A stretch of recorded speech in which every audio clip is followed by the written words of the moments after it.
সবাইকে আসসালামু আলাইকুম। খ্রিস্টের শুভেচ্ছা অভিনন্দন জানাচ্ছি। আজকে বিশেষ একটি দিন খ্রিস্টান ভাই বোনদের জন্য। খুব গুরুত্বপূর্ণ দিন বলতে পারেন আপনারা। হ্যাঁ, খ্রিস্ট বিশ্বাসী ভাই বোনদের জন্য খুবই গুরুত্বপূর্ণ দিন। আজকে একটি গুরুত্বপূর্ণ বিষয়, গুরুত্বপূর্ণ টপিকের সাথে সামঞ্জস্য করে আমরা একটি লাইভ রেখেছি। সে বিষয়ে আমরা আজকে আলোচনা করার চেষ্টা করব। আমাদের আমাদের সাথে পরিচয় করে দেন আমাদের সরকার ভাই আছেন। তাকে তার শুভেচ্ছা বক্তব্য রাখবার জন্য অনুরোধ করব।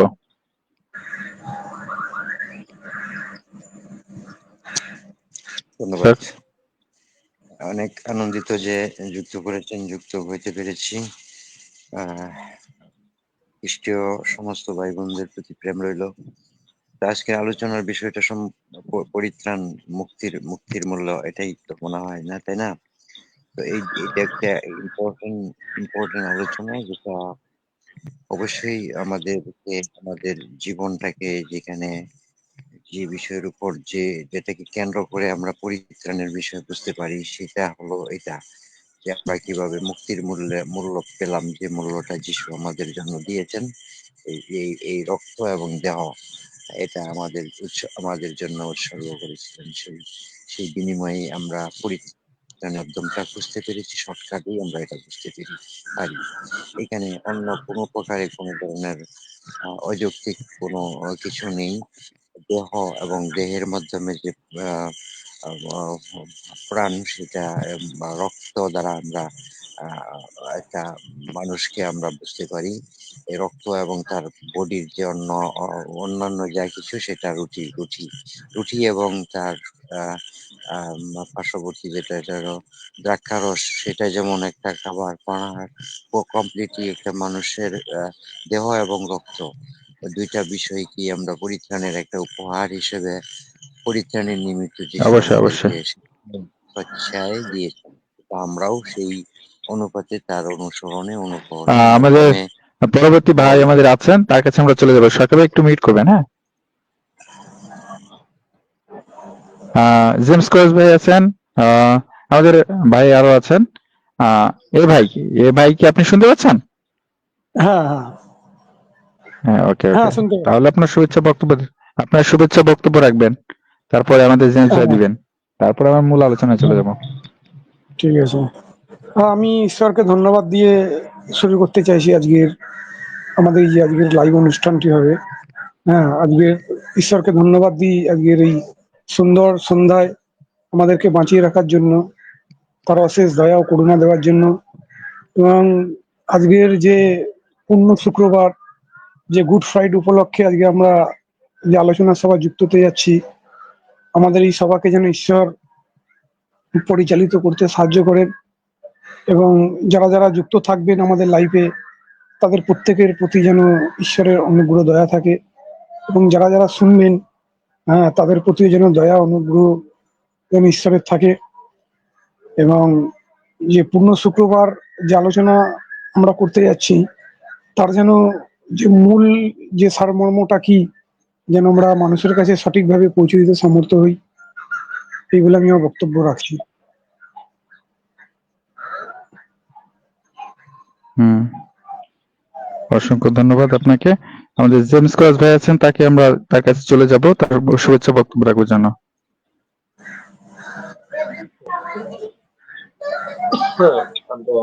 ধন্যবাদ জানাই আজকের এই সুন্দর আয়োজন করার জন্য আমাদের সত্য অন্বেষণ ভাইকে।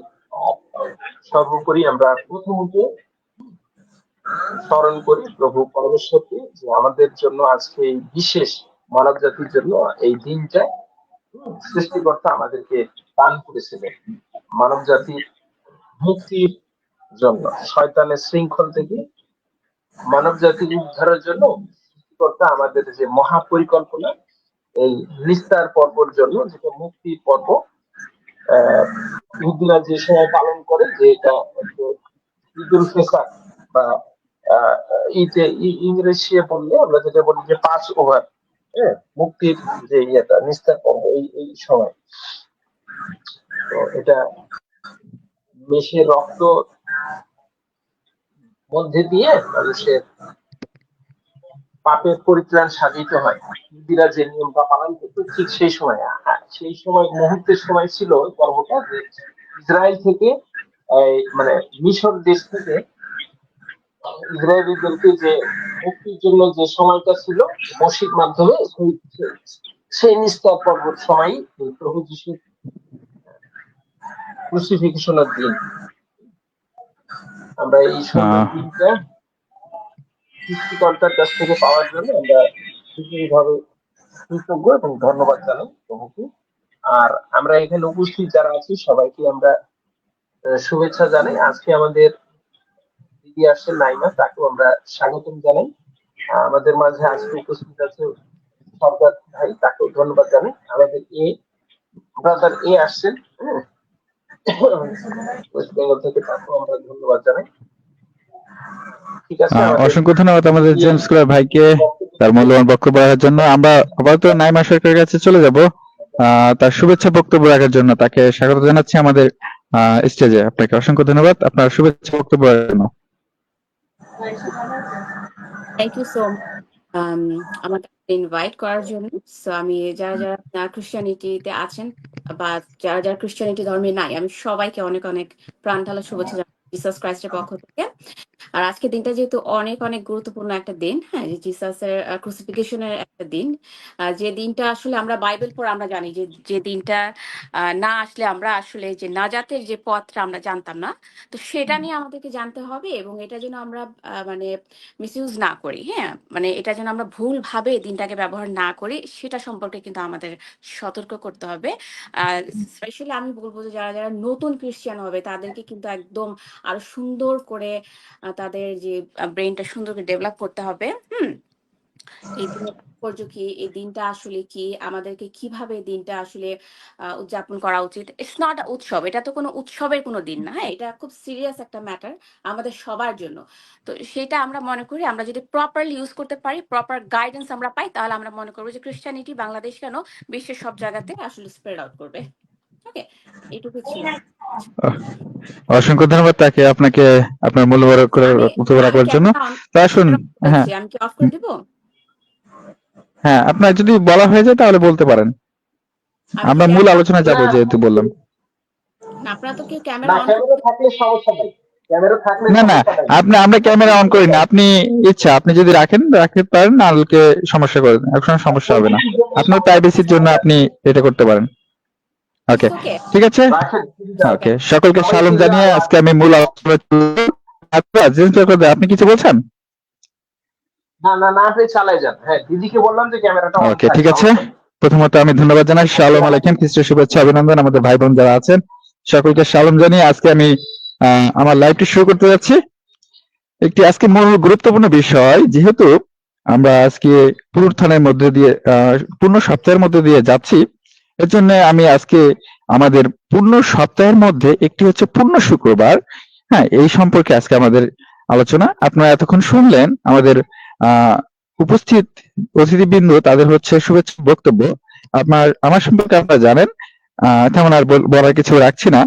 এখন আমি মূল আলোচনার মধ্যে চলে যাই।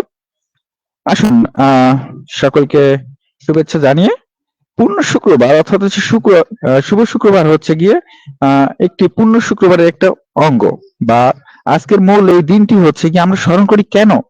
তার অমূল্য আত্মত্যাগের মধ্য দিয়ে। যখন আমাদের পাপের ভার তিনি বহন করেন, যীশু খ্রিস্ট তিনি ক্রুশের উপর মৃত্যুবরণ করেছিলেন, তার নিঃস্বার্থ প্রেম, ধৈর্য ও করুণাদায়ক জীবনের আমাদের জীবনে আলো হয়ে উঠুক, এবং এই শুক্রবার আমাদের জন্য শেখায়, প্রেম শিখাবে এবং আত্মত্যাগের মধ্যে ক্ষমা কেমন করে আসে, হৃদয়কে মুক্ত করতে হয় কিভাবে, এবং ঈশ্বর অনুগ্রহ কিভাবে আমাদের নতুন ভাবে জীবন দেয়। পূর্ণ শুক্রবার কি, কেন, কি জন্যে, এবং আজ সেই দিন যে অপরাধহীন যীশু খ্রিস্ট আমাদের পাপের জন্য তিনি ক্রুশবিদ্ধ হয়েছিলেন। আমার ভয়েস কি শোনা যাচ্ছে দাদা? আমাকে একটু কনফার্ম করবেন। হ্যাঁ, শোনা যাচ্ছে। হ্যাঁ, শোনা ওকে, যাচ্ছে। ধন্যবাদ। ওকে ওকে, আপনি একটু মিউট করবেন। এখন আমরা যে বিষয়টা আমরা জানবো, এই দিনটা কেন, এই দিনটা যদিও মৃত্যুর দিন, আসলে এই দিনটা আমার শোকের দিন নয়, কারণ এটি হচ্ছে কি আনন্দের দিন। কেন তা আমরা জানবো। এটি হচ্ছে প্রেম, হ্যাঁ, এই দিনে তিনি প্রেম শিখিয়েছেন, আত্মত্যাগ এবং গভীর মুক্তির একটি রহস্যের প্রকাশের দিন। চলো আমরা এখন যারা আছি এবং এবং যা স্মরণ করি এবং কৃতজ্ঞ মনে হৃদয়ের অপেক্ষা করি, তার প্রতিজ্ঞাতে আবদ্ধ হই। এই প্রেমকে তিনি জীবনে প্রতিফলিত করব। শুভেচ্ছা জানাবো সকলকে, ধন্যবাদ ও প্রার্থনা কৃতজ্ঞতায় ভরে উঠবে আমাদের আজকের হৃদয় ও শান্তিময় লাইভ। হ্যাঁ, গড়ে উঠবে পূর্ণ শুক্রবারের যে যীশু খ্রিস্ট আজ তিনি আমরা মূল আলোচনার মধ্যে যাব যেহেতু আছি, তো আমরা ছোট্ট একটি প্রার্থনা করতে চাই, যে যার অবস্থান থেকে একটু মাথা নত করবেন এবং প্রভুর উদ্দেশ্যে তাকে হৃদয়টা মনটাকে সঁপে দিবেন। স্বর্গের মহান পিতা, তোমাকে ধন্যবাদ জানাই আজকের এই সুন্দর পূর্ণ শুক্রবারে তোমার চরণে আমরা একত্রিত খ্রিস্ট ভাই বোনে আছি, সেখানে দিয়ে তোমার বাক্য শেয়ার করতে যাচ্ছি। তুমি আমাদের সাথে থাকবেন, তিনি আমাদের রাখবেন। যীশু খ্রিস্টের পায়ের চরণ তলে আমরা মাথা অবনত করি, সেই খ্রিস্টের পায়ের নিচে যেখানে আমাদের পাপের ভার তিনি বহন করেছিলেন নিঃস্বার্থভাবে এবং নিজেকে উৎসর্গ করেছিলেন।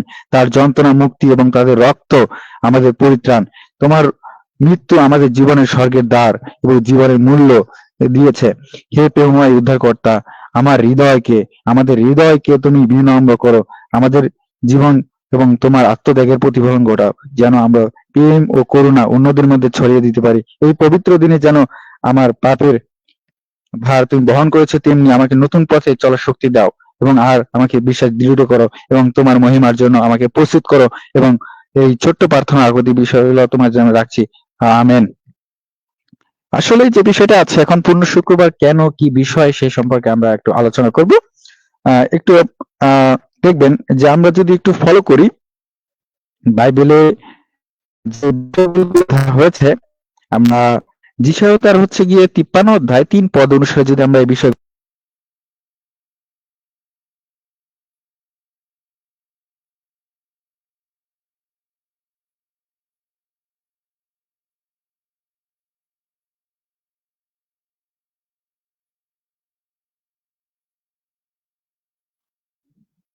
আজকে কেন শুক্রবার, আর এই শুক্রবার কেন পূর্ণ শুক্রবার হইল, এটা আপনাদের মধ্যে অনেকের মনে ধারণা আসে। অনেকে মনে করে যে শুক্রবার শুধু আজকে পূর্ণ না হয়ে অন্য কিছু যদি মনে হতো তাহলে কি বিষয়টা হতো। তো আমাদের দিদি আছে নাইমা সরকার, তার কাছে আমরা চলে যাব যে আপনার কাছে মনে হয় কি আজকে শুক্রবারটা কেন পূর্ণ শুক্রবার হলো, আপনি এই সম্পর্কে যদি কিছু বলতেন। Thank you so much once again. আমি আমার শুভেচ্ছা বক্তব্যে আমি বলেছি যে আমরা যে গুড ফ্রাইডে বলি, তো এটা তো একটা স্পেশাল একটা ডে হিসেবে আমরা আসলে পালন করি, যেহেতু জিসাসের মৃত্যু দিন, তাই না? তো এটা তো একটা বিরাট একটা মিনিং বহন করে। বাট আমি যেটা বলবো যে শুধু একটা দিনকে আমরা পূর্ণ শুক্রবার না বলে প্রত্যেকটা শুক্রবার যেন আমাদের কাছে পবিত্র হয়, পূর্ণ হয় এবং আমরা যেন পরিপূর্ণভাবে জানতে পারি জিসাসের এই অবদানটা। হ্যাঁ, সেটা আসলে আমাদেরকে মানুষের মাঝে জানাতে হবে এবং তিনি যে আমাদের জন্য স্যাক্রিফাইসটা করে গেছেন, তার মৃত্যু না হলে যে আমরা আসলে নিজেরাই মারা যেতাম, তাই না? আমরা তো আর স্বর্গে আসলে প্রবেশ করার কোনো পথ আমরা খুঁজে পেতাম না, রাইট? সো আমার কাছে এটাই মনে হয় যে যে আমি আসলে অ্যাজ এ মানুষ হিসেবে মনে করি যে শুধু শুক্রবার কেন, প্রত্যেকটা দিবসই আসলে আমাদেরকে মানে পূর্ণ পবিত্র হওয়া উচিত। কারণ জিসাস এখন নেই, জিসাস মারা গেছেন জীবিত হয়ে, তিনি আবার চলে গেছেন স্বর্গে, কিন্তু তার যে স্যাক্রিফাইসটা আমাদের প্রত্যেকটা দিন ধারণ করতে হবে। হ্যাঁ, শুধু আমরা গুড ফ্রাইডে নিয়ে পড়ে থাকবো না, আমরা এটা অবশ্যই এই দিবসটাকে আমরা সম্মান করব, সম্মানের চোখে দেখবো, রেসপেক্টফুলি আমরা এই দিবসটাকে আমরা স্মরণ করব। কিন্তু প্রত্যেকটা দিবসই হবে আমাদের কাছে অত্যন্ত গুরুত্বপূর্ণ এবং রেসপেক্টেবল, যেন জিসাস আমাদেরকে যে শিক্ষাটুকু দিয়ে গেছে সেটা যদি আমরা মনে প্রাণে ধারণ করতে পারি, তাহলে কিন্তু এই পূর্ণ শুক্রবার বা গুড ফ্রাইডে আমরা যেটাই বলি না কেন, সেটার সার্থকতা কিন্তু আমরা পাবো। আশা করি আমি বুঝে বলতে পেরেছি। অবশ্যই, ধন্যবাদ বলার জন্য। আমি একটু বলি কেন পূর্ণ শুক্রবার বলবো, এই দিনটা কেন আমাদের কাছে এতটা গুরুত্বপূর্ণ, সে বিষয়টা আমি একটু যদি বলি। আসলে পূর্ণ শুক্রবারটা হচ্ছে একটি রহস্য, একটি অনেক হচ্ছে মিস্ট্রি, হ্যাঁ, অফ দ্য গুড ফ্রাইডে। হ্যাঁ, এটা হচ্ছে একটা রহস্যময় শুক্রবার, খ্রিস্ট বিশ্বাসী এক গভীর ও অথচ মুক্তিদায়ক সত্যকে ধারণ করে। এই দিনটিকে আমরা স্মরণীয় শুক্রবার, যেদিন যীশু খ্রিস্ট পাপের দায় এবং পাপের জন্য প্রায়শ্চিত্ত হয়ে স্বরূপ নিজে তিনি ক্রুশবিদ্ধ হন। প্রথমত কি বলা হয়, এটাকে পূর্ণ শুক্রবার বলা হয় কেন, এই বিষয়টা আমরা এখন জানবো। আসলে মৃত্যুর প্রথম দিক শুনতে গেলে এটি হচ্ছে মানব জাতির জন্য খুব দুঃখজনক মনে হলো, এটি আসলে মানব জাতির জন্য একটি আশীর্বাদ স্বরূপ। তেমনি পূর্ণ শব্দ গুড ফ্রাইডে যেমন বলা হচ্ছে, তেমনি এখানে আরেকটা বিষয় বলা হচ্ছে যে যিশু নিজের জীবন দিলেন প্রায়শ্চিত্ত করে ও তার পাপের জন্য আমাদেরকে কি করলেন? উৎসর্গ করলেন। যেমন যিশাইও তার 53 অধ্যায় 5 পদ যদি আমরা একটু বলে দেখি, সেখানে তিনি কি বলছেন? এখান থেকে আমরা এই বিষয়টা জানতে পারি। আহ জেমস ক্লাস ভাই, আপনি এই যিশাইও 53 অধ্যায় 5 পদ সম্পর্কে কিছু বলবেন?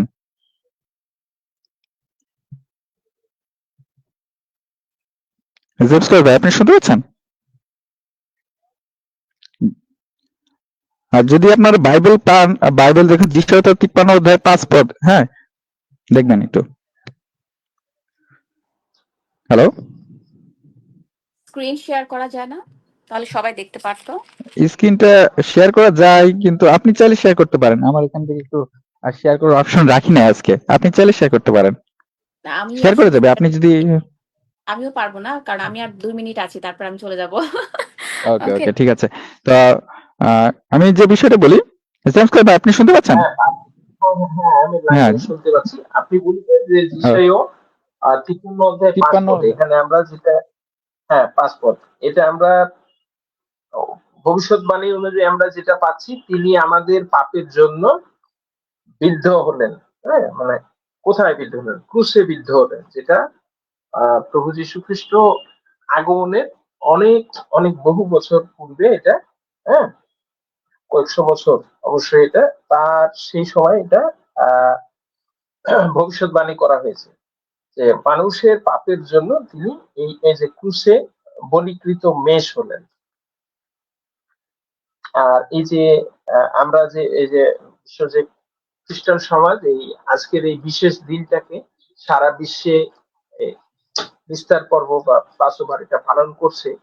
ইহুদিদের এই তারা যেটা পালন করে থাকে, তাদের নিস্তার পর্ব বা তাদের উদ্ধার পর্ব, যেটা মিশর থেকে যে মসির মাধ্যমে তারা উদ্ধার পেয়ে চলে আসছিল ইসরায়েলে আসার জন্য, ওখান থেকে উদ্ধার পেয়েছিল, সেই পর্ব ঠিক এইটাই সময় মেষের রক্ত দিয়ে তারা পাপের থেকে উদ্ধার পেত। সেই সময় তারা এটা উৎসবটা পালন করতো। আর সেই একই এই সময়ের জন্য প্রভু দিনটাকে বেছে নিয়েছিলেন, ঈশ্বরের মহিমা প্রকাশের জন্য। এবং এই প্রভু যীশু খ্রিস্ট ঠিক এই দিনেই ক্রুশে বিদ্ধ হলেন।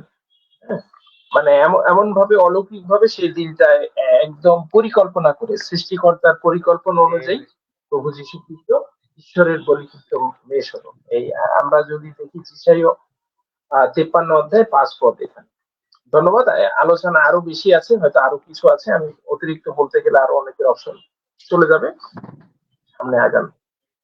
ঠিক আছে, আমি চলে গেলাম। Thank you so much. Okay, সবাইকে অনেক অনেক শুভেচ্ছা। জিসাস ক্রাইস্টের পক্ষ থেকে ভালো থাকবেন, সুস্থ থাকবেন। ওকে, আবার আবার আসবো। Alright, bye. আমাদের নাইমা সরকারকে অনেক ধন্যবাদ। তিনি আমাদেরকে অমূল্যবান সময় তিনি দিয়েছেন। আমরা চাইবো তিনি আমাদের সাথে আবারও যুক্ত হবেন। পরবর্তীতে আমরা আশা করছি তিনি আবার সাথে থাকবেন। আজকে তার হাতে সময় খুবই সংকীর্ণ, যদিও আমি রিকোয়েস্ট করেছিলাম আমাদের পক্ষ থেকে, তিনি আমাকে মূল্যবান সময় দিয়েছেন। আমার পেজ থেকে আপনাদেরকে অসংখ্য ধন্যবাদ জানাচ্ছি নাইমা সরকারকে। শালম। আপনাদের সবাইকে ধন্যবাদ। Thank you. God bless you.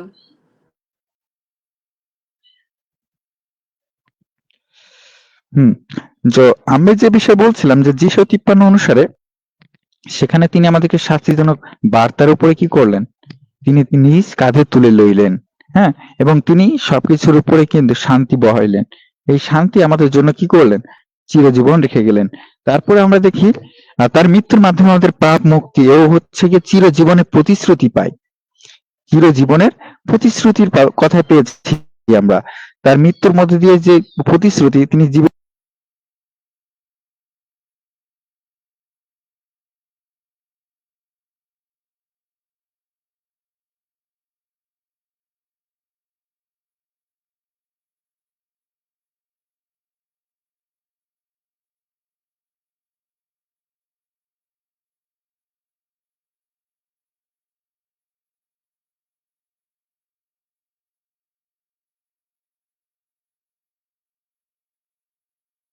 যীশু খ্রিস্ট নিজে বলতেছে, যে তিনি আমাদের ঈশ্বর জগৎকে এমন ভালোবাসলেন, তার একমাত্র পুত্রকে তিনি দান করলেন। তার পুত্রের মাধ্যমে যে বিশ্বাস করে সে কখনো বিনষ্ট হয় না, তার মধ্যে দিয়ে তিনি কখনোই হারিয়ে যাবেন না। তাকে তিনি আগলে রাখবেন। যেমন বাইবেলে বলে 100টি মেষের মধ্যে যদি একটি হারিয়ে যায় সেই একটি তিনি খুঁজতেই তিনি চলে যান। তেমনি আপনিও হারাবেন না। আপনি যদি হারিয়ে চলে যান, বিপদে চলে যান, তাহলে আপনাকে অবশ্যই খুঁজে আনবে। হুম খুঁজে আনার চেষ্টাও হবে। এখন আমরা একটা বিষয় যে তার মূল রহস্যটা কি, এই বিষয়টা আমরা একটু জানার চেষ্টা করব। মূল রহস্যটা কোথায় বা কেন, এই বিষয়টা যদি জানার চেষ্টা করি বা দেখার চেষ্টা করি, একটু দেখি। মূল রহস্যটা আমরা যদি বলি, এখান থেকে তার যে বিষয় আছে সেটা যদি মূল রহস্যের মধ্যে যদি দেখি, তাহলে বিষয়গুলো গভীর ভাবে চলে আসে। তার রহস্য, তার গভীরতা খুব কি গভীর, তার বিনিময়ের রহস্য আমরা দেখব। তিনি আমাদের জন্য কি রেখেছেন বিনিময়। আপনি যদি কোনো কিছু বিনিময় করতে চান, সেজন্য আপনাকে দরকার হবে কি? অবশ্যই আপনাকে দরকার হবে, কারণ সে জিনিসটা হবে যদি আপনার কাছে টাকা থাকে, আপনার গম বা ধানের প্রয়োজন, সেক্ষেত্রে আপনি কি করবেন? যার কাছে ধান আছে, গম আছে, আপনার কাছে তো টাকা আছে, সেটাকে বিনিময়যোগ্য করবেন, তাই না? সে বিনিময়যোগ্য, সেখানে আপনাকে যেতে হবে না, হলে সে আপনার কাছে আসবে। এটাই তো স্বাভাবিক বিষয়। সেজন্য এখানে আমরা যে বিষয়টা নিয়ে আলোচনা করব, যে রহস্যের বিনিময়, তিনি আমাদের যে বিনিময়ের রহস্য রেখে রেখেছেন, তা হচ্ছে 2 কোরিন্থীয় 5:21 অনুসারে নির্দোষ যিশু আমাদের পাপ বহন করলেন। 2 কোরিন্থীয় 5:21 অনুসারে তিনি আমাদের নির্দোষ যীশু খ্রিস্ট, তিনি আমাদের পাপ সকল বহন করলেন। এই সম্পর্কে যদি কিছু বলেন আমাদের সরকার ভাই। সরকার ভাই, আপনি শুনেছেন? হ্যালো। অনেকটা শুনতে পারিনি কি হয়েছিল জানি না, নির্দোষ কি হয়েছিল। যীশু খ্রিস্ট আমাদের নির্দোষ, নিষ্পাপ ছিলেন। নিষ্পাপ হয়েও তিনি আমাদের পাপের মূল্য কাঁধে তুলে নিলেন এবং তিনি আমাদের জন্য মৃত্যুবরণ করলেন। এ সম্পর্কে যদি কিছু বলবেন আপনি, কেন তিনি নিষ্পাপ হয়ে কেন তিনি মৃত্যুবরণ করলেন? হ্যাঁ, আমরা খুবই স্পষ্টভাবেই জানি যে বাইবেল বলে যে আদম এর পাপের সম পরিমাণ, আদম যেমন পবিত্র প্রথম অবস্থায় যে তার নির্দোষ ছিলেন, সেই সম পরিমাণে নির্দোষ একমাত্র যিশুই ছিলেন। সেই ক্ষেত্রে আমরা যদি এটা ওজন করি যে কোনো একটা পবিত্র প্রাণ আর বিনিময় করতে গেলেই যিশুকেই প্রথমত বিনিময় করতে হয়, যেটা কাফফারা বা সলিব বা কুরবান বা যে যে ভাষায় বলুক না কেন, বিনিময় অর্থাৎ মুক্তির মূল্য, যেটা বিনিময় করা, যেটা বললেন আর কি, সেই বিনিময়টার জন্য যোগ্য যিশু ছিলেন, যিশুই সেটার বিনিময় ছিল। আমরা এটা বুঝতে পারছি সেই অনুসারে। আর এরকম যোগ্য কোনো ব্যক্তিত্ব বা কোনো ব্যক্তি আমরা ওই বাইবেলের কোনো কাউকে কোনো বাব্বাজিদের মাধ্যমে পাইনি।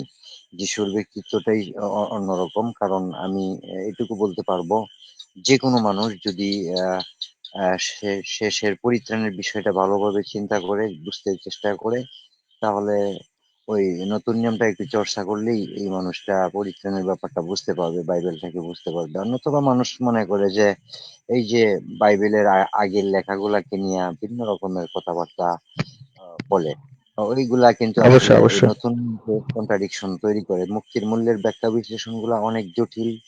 ক্রিটিক্যালি ভাবে এটা যদি আমরা আরো বিশদ ব্যাখ্যা করি, তাহলে আমরা ওইভাবে বুঝতে পারি যে একমাত্র পরিত্রাণের যিশুই সঠিকভাবেই সেটা প্রয়োগ করে আমাদেরকে জ্বলন্ত উদাহরণের মাধ্যমে গ্রহণ করার পদ্ধতিটাই দিয়েছেন এই মুক্তির মূল্যের মাধ্যমে।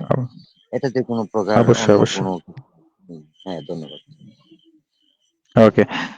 যেটা তিনি বললেন অসংখ্য, তিনি নিষ্পাপ ছিলেন, তিনি আদম থেকে যে বিষয়টা বলছেন না, হ্যাঁ, তার কথা আমি সঠিক ধরি। তার পরবর্তী পয়েন্টে আমি চলে যাব। পয়েন্ট নাম্বার হচ্ছে কি রক্তের রহস্য। পয়েন্ট নাম্বার 3 বা 2 নাম্বার পয়েন্ট, রক্তের রহস্য। এখন তিনি যে বিনিময় করলেন, তিনি সলিবে চললেন, তিনি তার রক্ত কিভাবে আমাদের জন্য প্রয়োগ করলেন, তার রক্তের মাধ্যমে কি হলো? নতুন নিয়মে একটা চুক্তি হলো।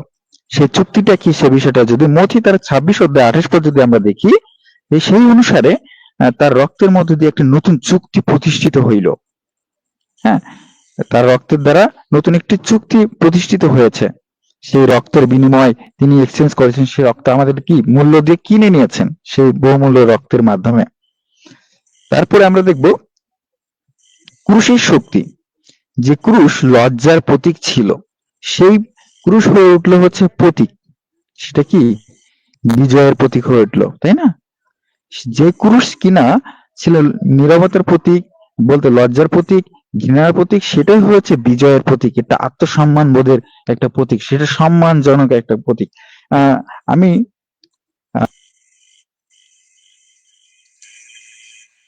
আমাদের আলী ভাই আছেন, আপনি কি শুনতে পাচ্ছেন আলী ভাই? আপনি এই যে হ্যাঁ, শুনতে ক্রুশটাকে পাচ্ছি। কিভাবে দেখেন, বা আপনার কাছে ক্রুশের মূল্যটা কেমন, আর ক্রুশের শক্তিটা আপনার কাছে কি কি মনে হয় আপনার কাছে? হ্যাঁ,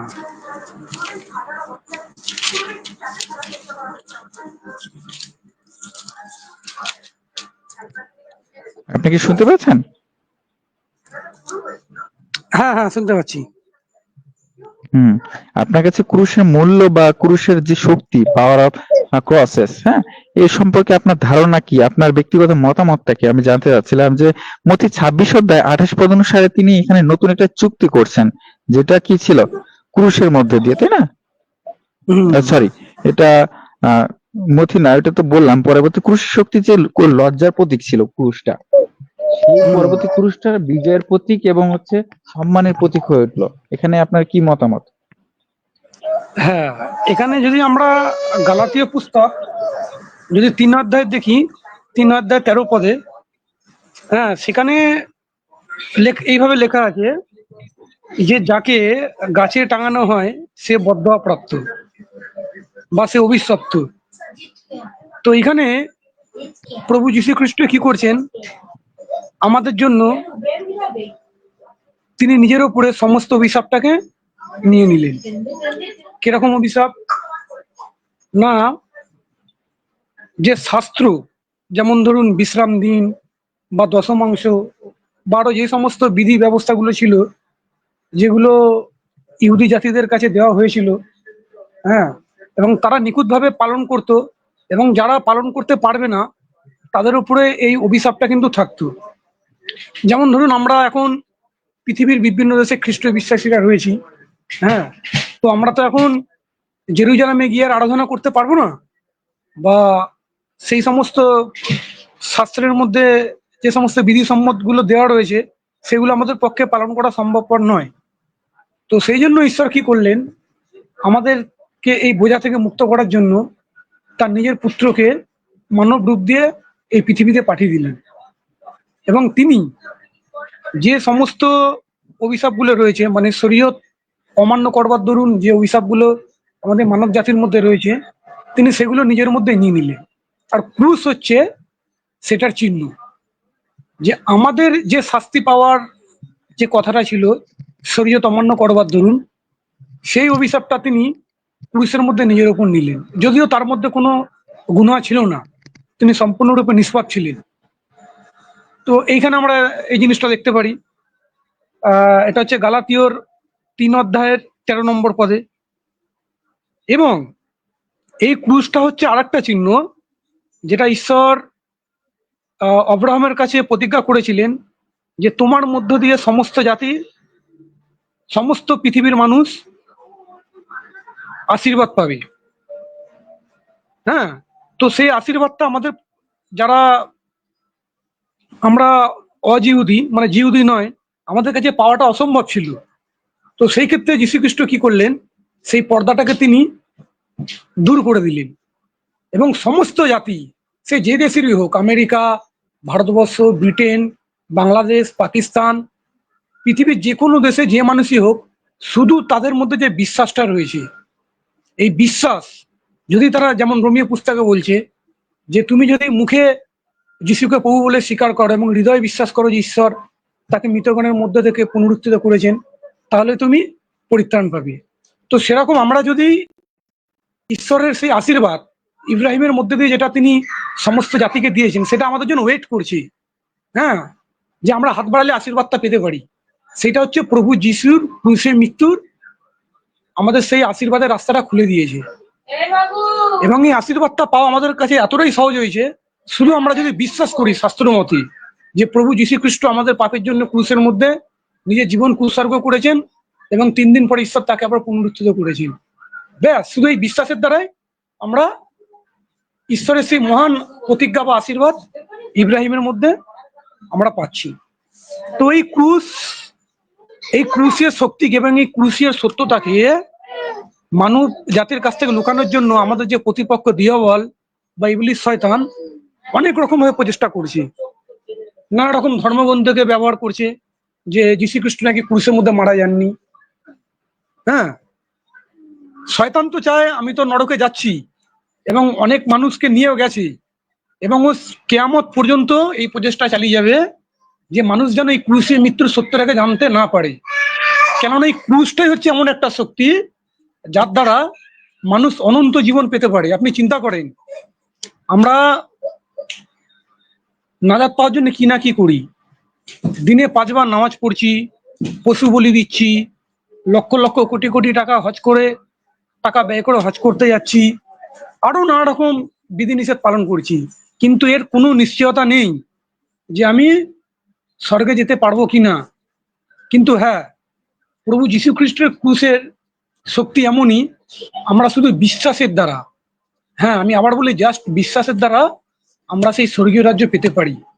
এবং এটা এই কারণে ঈশ্বর করেছেন, এবং ঈশ্বর বুদ্ধির সঙ্গে এবং খোলা হাতে এটা সমস্ত মানব জাতিকে দিয়েছেন, যেন আমরা কেউ গর্ব করতে না পারি যে আমি তো 5 ওয়াক্ত নামাজ পড়ে আমি স্বর্গে গেছি, আমার কাছে কোটি কোটি টাকা ছিল, আমার বাবা রেখে গেছে, সেই সম্পত্তি আমি গরিবদের বিলিয়ে দিয়ে আমি স্বর্গে গেছি। যেন আমরা এই গর্বটা করতে না পারি, এবং আমাদের গর্ব করার কোনো জায়গা নেই, কেননা পবিত্র শাস্ত্র বলছে যে ইমানের মধ্যে আমাদের গর্ব করার কোনো জায়গা নেই। তবে গর্ব যদি করতেই হয় তবে আমরা ঈশ্বরকে নিয়ে করব, এবং প্রভু যীশু খ্রিস্টের ক্রুশে মৃত্যুকে আমরা করতেই পারি।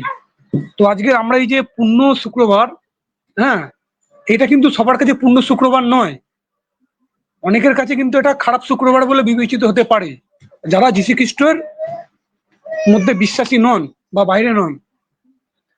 এবং আরেকটা জায়গায় আমরা দেখি শাস্ত্রে এই ক্রুশে মৃত্যুটাকে অনেকে আবার যেমন বলছে, কিছু কিছু মানুষ আছে তাদের কাছে বোকামি, আরে বাবা ঈশ্বরের ক্রুশ মৃত্যু কি করে হতে পারে, নানা রকম ভাবে ব্যাখ্যা করে শয়তান তাদেরকে ভুল পথে রেখেছে। কেননা শয়তান ভালো মতনই জানি যে মানব জাতির একমাত্র নাজাত ও পরিত্রাণের পথ হচ্ছে ঈশ্বরের মহাপরিকল্পনা অনুসারে প্রভু যীশু খ্রিস্টের এই ক্রুশে মৃত্যু। তো আশা করছি আমি আমার এই অল্প সময়ের মধ্যে আপনাদেরকে বোঝাতে পেরেছি। তো আমাদের ভাইয়ের কাছে আমি অবশ্যই ফিরে অবশ্যই যাচ্ছি, যারা বক্তারা আছে বলবেন অবশ্যই তার তাদেরকে যদি মূল্যবান সুযোগ দেন বক্তব্য ছিল অনেক গভীরতর, যে গভীর, কিন্তু তিনি শর্টকাট যত রকম ছোট করে বলা যায় তার মধ্যে তিনি বুঝালেন। তাকে অসংখ্য ধন্যবাদ আমাদের ভাইকে। আমাদের জেন্টস ভাই আপনি নেটওয়ার্কচ্যুত হয়েছেন কিনা জানি না, যদি আপনি নেটওয়ার্কচ্যুত হয়ে যান তাহলে আমি আবার আশা করবো যে আপনি আসবেন, তাহলে আমরা মূল আলোচনার মধ্যে ফিরে চলে যাই। এখন যে আলোচনাটা ছিল সেখানে ক্রুশের শক্তি আমরা বলেছি, এখন আমরা নীরবতার রহস্য নিব। আলোচনা হচ্ছে নীরবতার রহস্য। যখন তাকে ক্রুশবিদ্ধ করা হচ্ছিল তখন তাকে কি হলো, বিদ্রুপ করা হচ্ছে, তাকে লজ্জাজনক কথা বলা হচ্ছে, তাকে হাসিটা তামাশা বানানো হচ্ছিল। তখন তিনি কি করলেন, তিনি সবকিছু সহ্য করলেন, তাই না? তিনি কিন্তু প্রতিশোধ নিলেন না, তাকে যত সব অপমান করা ছিল তিনি কিন্তু সব সহ্য করে নিলেন। তারপরে তিনি কিন্তু প্রতিশোধ নিলেন না, যাতে করুণা প্রবাহিত হতে পারে, যে করুণা তার মধ্য দিয়ে তার প্রেম যেন বিশ্ব জাতির মানব জাতির কাছে যেন পৌঁছাইতে পারে। তারপরে পয়েন্ট হলো 3 নাম্বার, আমার পূর্ণ শুক্রবার আমাদেরকে কি বোঝাচ্ছে, আমাদের কি শিখাচ্ছে সে বিষয়ে আমাদেরকে পয়েন্ট নাম্বার পয়েন্ট হচ্ছে পূর্ণ শুক্রবার আমাদের কি কি শিখায়। পূর্ণ শুক্রবার আমাদের শিখাচ্ছে আত্মসমর্পণ, বিনয়ের গুরুত্ব, পাপের ভয়াবহতা, মুক্তির মূল্য, হ্যাঁ, ও ঈশ্বরের পরিকল্পনার মধ্য দিয়ে যে উদ্দেশ্য সেটাকে বাস্তবে আত্মত্যাগের দাবি হিসেবে ঘোষণা করে থাকে।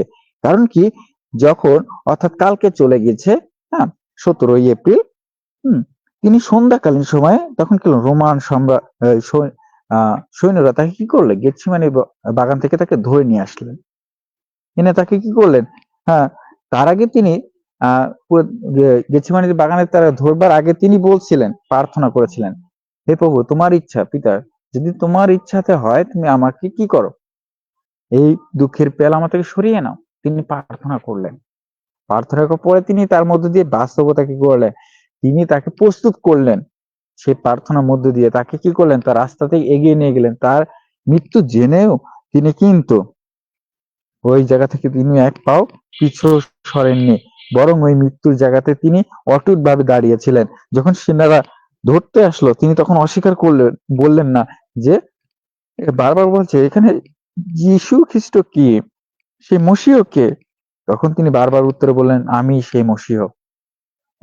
তিনি তার কাজের মধ্যে দিয়ে তিনি প্রকাশ করলেন যে কি বিষয়টা তিনি ধরে রাখলেন যেন সাহসী এবং পাপ, সেই পাপ যিশু চিন্তা করলে তখন তিনি কিন্তু পিতার অবাধ্য হতে পারতেন, তাই না?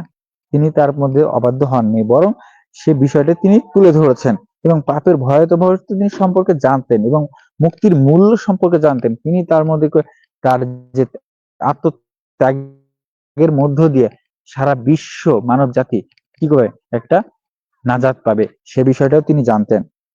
এখন মুক্তির মূল্য আসলে আমাদের কি শেখাচ্ছে সে বিষয়টা আমরা যদি দেখি, আত্মত্যাগ, মুক্তির মূল্য এবং ঈশ্বরের যে পরিকল্পনার উদ্দেশ্য থাকে সেটা সত্যিকারের প্রেমের আত্মত্যাগের দাবিদার। পূর্ণ শুক্রবার হচ্ছে মহা প্রেম গাথা একটি, যেখানে মৃত্যু থেকে উঠেছে জীবনের দ্বার, ক্রুশ হয়ে উঠেছে মুক্তির চিহ্ন। হ্যাঁ, খ্রিস্টতে ভাই বোন যারা আছেন, অবশ্যই ক্রুশ আমাদেরকে এমন ভাবে নিয়ে যাচ্ছেন একটি সাহস, প্রেমদায়ক একটি জায়গা থেকে। সেই বিষয়টা আমাকে বুঝতে হবে, জানতে হবে যে আসলে ক্রুশটা আমাদের জীবনে কতটুকু মূল্য দিয়েছে। পুরাতন নিয়ম ক্রুশের উপরে নয়, পুরাতন নিয়ম হচ্ছে সৃষ্টিতত্ত্ব, আইন, ব্যবস্থার উপরে নির্মিত হয়েছে এবং কাহিনী। কিন্তু নতুন নিয়ম যীশু খ্রিস্ট বিনা নয়, বরং ক্রুশের উপর বেশি জোরদার করা হয়েছে। আপনি বাইবেল বেশি করে পড়ুন, বাইবেল ভালো করে জানুন। আপনাকে বারবার বলা হচ্ছে যিশু আমাদেরকে প্রচন্ড ভালোবাসেন, তার জন্য যখন 3:16 অনুসারে তিনি কি করলেন, আমাদেরকে ভালোবাসলেন, তার পুত্রকে তিনি দান করলেন যেন তিনি বলি হতে পারেন। তিনি তার ভালোবাসার যে অমূল্য যে হিসাব তিনি তা রাখতে পারেন এবং জানাতে পারেন। 3:16 হিসেবে তিনি কিন্তু অনেক তথ্য রেখেছেন, যেটা আমাদের জীবনে অনেক গুরুত্বপূর্ণ তথ্য আলোচনা করে।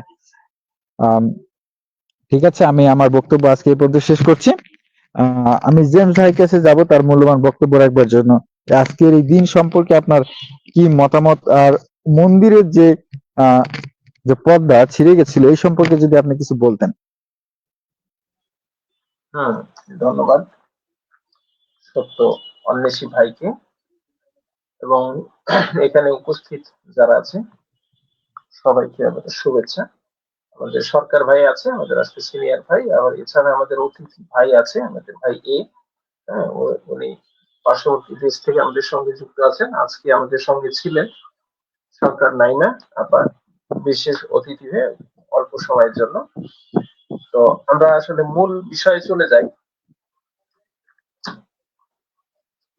যেটা পর্দাটা ছেড়ে যাওয়ার বিষয়। এখন আমরা এইটার একটা গভীর রহস্য আছে। অনেকে আমাদের ভিতরে খ্রিস্টান আছেন, অনুসারী আছেন বা সরাসরি খ্রিস্টান ধর্ম পালন করেন, প্রভুর অনুসারী হয়েও খ্রিস্টান পরিবারের অনেকে খ্রিস্টান আছেন, বিভিন্ন চাকরি বাকরি করে, বিভিন্ন কাজ করে, পড়াশোনা করে, কিন্তু হয়তো এরা পালক বা প্রচারক না। এবং যারা এই ক্ষেত্রে ভালো রেভারেন্ট বা পুরোহিত, ফাদার, পাস্টর, এরা অনেকে জানে, নতুন অনেকে নাও জানতে পারে। আমাদের সকলের জন্য আমরা এটা একটা রহস্য বলতে চাই। সাধারণ যারা আছে খ্রিস্ট ভক্ত, এরা ছাড়াও সাধারণ মানুষ যারা নন খ্রিস্টান, তাদের জন্য কথাটা প্রযোজ্য।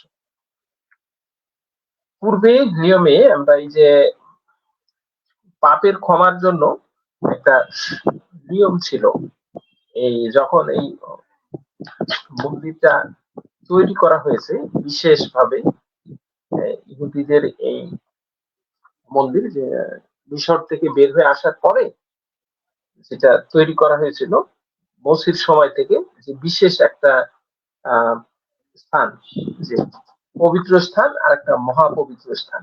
যারা পাপ করত তাদের জন্য মহাপুরোহিত বিশেষ একটা ব্যবস্থা রেখেছিল, সাধারণ একটা পর্দা, এবং তারপরে একটা মহাপবিত্র স্থান ছিল, যেটা সেই জায়গায় সবসময় পাপ করলে যাওয়া যেত না। যদি সেই রুমের ভিতরে যেত তাহলে তারা মারা পড়তো। ওখানে ওই যে মিশর থেকে উদ্ধার হয়ে আসার পরে যে আহ, মসির যে লাঠিটা ছিল এবং ওই যে নিয়ম সিন্ধুকের যে বক্স মানে বাক্সটা ছিল এগুলা রাখা থাকতো। আরো যে মরুভূমিতে যে মান্না ছিল সেটারও কিছু অংশ সেই মঞ্জুসা বা নিয়ম সিন্ধুকের ভিতরে ছিল, সেটা মহাপবিত্র স্থানে সংরক্ষিত থাকতো এবং এখানে পবিত্র ঈশ্বরের উপস্থিতি থাকতো একটা ধূপ মানে ধোঁয়ার মতো হয়ে সবসময় প্রভুর গৌরব সেখানে উপস্থিত থাকতো। মহাপবিত্র স্থান এখানে পাপ করলে সেই ব্যক্তির জন্য ওই রক্ত ছিটিয়ে সেই জায়গায় ক্ষমা পাওয়ার জন্য ওইটা মহাপুরোহিত বছর ইহুদিদের যে লেবীয় অংশের মহাপুরোহিত ছিল সে ওখানে প্রবেশ করতে পারত। আহ, সেখানে মাত্র ইচ্ছা করে পরিত্রাণ পাওয়ার জন্য শুধু ইহুদিদের ভিতরেই ছিল। হ্যাঁ, এক ঈশ্বরবাদ যেটা আব্রাহামিক ধর্ম সেই হিসাবে ইহুদিদের তারাই এক ঈশ্বরবাদ ছিল, সৃষ্টিকর্তার উপাসনা করত। আর অন্যরা যেমন অন্য ধর্মাবলম্বী বা হ্যাঁ, যারা পৌত্তলিক ছিল বা বিভিন্ন দেব দেবীর উপাসনা করত তাদের জন্য ছিল না সেই নিয়মগুলো। তো সেই সময় পরিত্রাণের জন্য সৃষ্টিকর্তা সরাসরি যোগাযোগ মঞ্জুসা ওখানে পবিত্র যে স্থান মহাপবিত্র স্থান এখানে সরাসরি যোগাযোগ করতে হবে। যদি কেউ ওই বলি উৎসর্গ করতো পাপের জন্য সেটা যে গ্রাহ্য হতো, হ্যাঁ, সেটা বাইরে রেখে দিত একটা স্থানে, ফাঁকা নির্জন স্থানে পাপের জন্য। ওখান থেকে আকাশ থেকে বজ্র পড়ে সেটা গ্রাহ্য হলে যা পাপের ক্ষমা হতো ওই জন্য তখন এটা গ্রহণ করতো সৃষ্টিকর্তা। আরেকটা পশু থাকতো যেটা বলিকৃত দেওয়া হতো না, সেটা জঙ্গলে ছেড়ে দিত। ওর পাপ পশুটার মাথার উপরে হাত রেখে তার জন্য প্রার্থনা করতো এবং সেই পশুটাকে জঙ্গলে ছেড়ে দিত শয়তানের উদ্দেশ্যে। আর যেটা সৃষ্টিকর্তার উদ্দেশ্যে হ্যাঁ, বলিদানের জন্য আনতো সেই পশুটা মানে জবাই করে বা কাটার পরে সেই রক্ত সেখান থেকে কিছুটা নিয়ে মহা পুরোহিত সেই জায়গায় প্রবেশ করতো। আর সাধারণ যে বলিগুলা ছিল সেটা আরেকভাবে হতো। তো এখানে ইহুদিরা ছাড়া প্রবেশ করতে পারতো না, এই পরিত্রাণের জন্য শুধু ওদেরই ছিল। প্রভু যীশু খ্রিস্ট ইহুদি ছাড়াও সমগ্র মানুষের জন্য যে পরিত্রাণের রাস্তাটা খুলে দিলেন, এটা মহা পরিকল্পনা সৃষ্টিকর্তার পক্ষ থেকে, যেটা আমরা প্রথম নিয়ম থেকেই আমরা দেখতে পাই যে আদি পাপ যখন থেকে আসে সৃষ্টিকর্তার এই মহা পরিকল্পনাটাও তখন থেকেই আস্তে আস্তে হয়ে আসছে। আমরা আদি পুস্তকে যেমন দেখলাম ঈশ্বরের একটা ব্যবস্থা ছিল আস্তে আস্তে, এখন এইটার থেকে আমরা যিশায় পুস্তকে যখন দেখি এ বিষয়ে আপনি ইতিপূর্বে ভবিষ্যৎবাণী প্রভুর সম্পর্কে করেছেন। তো যখনই প্রভু ক্রুশে প্রাণ ত্যাগ করলেন সেই মুহূর্তে মহামন্দিরের যে দুইটা সেপারেট অংশ ছিল, পবিত্র স্থান মহাপবিত্র স্থান, এইটার যে পর্দাটা সেটা চিরে দুইটা ভাগ হয়ে গেল। হ্যাঁ, আগে তো এরকম এত ব্যাপক হারে ভাববাদীদের অন্তরে ছাড়া ভিতরে ছাড়া পবিত্র আত্মা এত ব্যাপকভাবে মানে সাধারণ জনগণের কাছে আসতো না।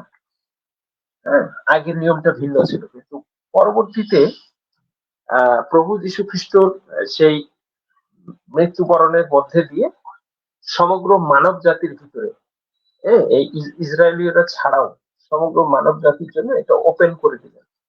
এখন প্রভু যীশুকে বিশ্বাস করার মধ্যে দিয়ে একজন ব্যক্তি পবিত্র আত্মা লাভ করতে পারেন এবং সৃষ্টিকর্তা শুধুমাত্র সেই মহামন্দিরেই সেই যে জেরুজালেমের সেই যে মহাপবিত্র স্থানে ছাড়াও এখন যে জায়গায় সেই মহামন্দির আছে সেটা ছাড়াও একজন খ্রিস্ট বিশ্বাসীর অন্তরেও অবস্থান করতে পারে যদি এটা সে বিশ্বাস করে যে আমার পাপের জন্য প্রভু যীশু খ্রিস্ট নিষ্পাপ নিষ্কলঙ্ক হয়ে তার মহামূল্যবান পবিত্র রক্ত ঝরিয়েছেন এবং আমি যে পাপ করলে আমার যে শাস্তি ভোগ করতে হতো, যন্ত্রণা ভোগ করতে হতো, এইটা তিনি নীরবে নিজে কাঁধে নিলেন এবং নিজে সেই পাপের শাস্তি বহন করলেন, আমাকে মুক্ত করলেন।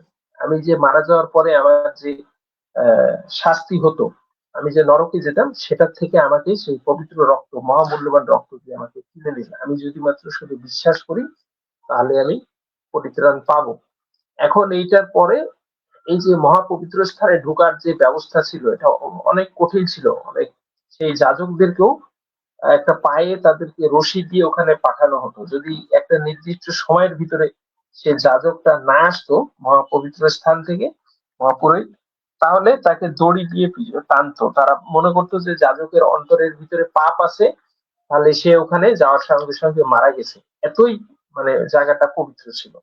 হ্যাঁ, কিন্তু প্রভু যিশু এমন একটা হ্যাঁ মহা আশ্চর্যজনক কাজ তার মধ্যে দিয়ে করলেন সৃষ্টিকর্তা, যে এরপরে এখন আমি আপনি আমরা যারাই বিশ্বাস করি, আমরা প্রভুর এই বিষয়টাকে মনে প্রাণে ওই যে তখন আমাদের অন্তরে চলে আসে। বলেছে সাধু পল একটা জায়গায় বলছে, তোমরা কি জানো না যে তোমাদের অন্তরটাই হচ্ছে পবিত্র আত্মার সেই মন্দির, এখানেই তিনি এখন বাস করেন, শুধুমাত্র জেরুজালেমে না। এখন এইটাই যে যাদের সংখ্যা মানে বালির থেকে অনেক বেশি, অগণিত, ইহুদিদের ভিতরে মাত্র 1,44,000 ইহুদি মাত্র এই 12টা বংশের ভিতর থেকে স্বর্গে যেতে পারবে। এখন যারা ইহুদি আছে দেখেন, সেখানে আর ওই প্রভু যীশু খ্রিস্টের পর্দা ওই যে মৃত্যুবরণের পরে যে চিরে গেল মহামন্দিরের পর্দা, এখন আর ওখানে ঈশ্বরের উপস্থিতি বোঝা যায় না।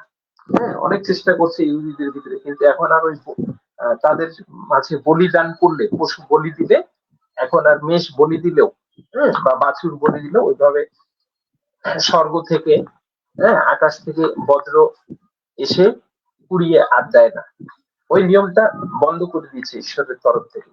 এখন আমার আপনার ভিতরে আমরা যদি নিজেদের পাপ আমরা স্বীকার করি, তিনি বিশ্বস্ত এবং ধার্মিক, তিনি আমাদের অন্তরে বসবাস করেন এবং আমাদের মধ্যে যে পবিত্র আত্মা, এই পবিত্র আত্মাই সেই পরমাত্মা কাজ করছেন। যিশু নিজের নামে এই পঞ্চসপ্তমীর দিনে স্বর্গে যাওয়ার 10 দিন পরে যেটা আমাদের জন্য বর্ষণ করে গেছেন, তো এটা যে হস্তার্পণের মাধ্যমে আমাদের ভিতরে দিয়ে থাকেন, সেই একই জিনিস।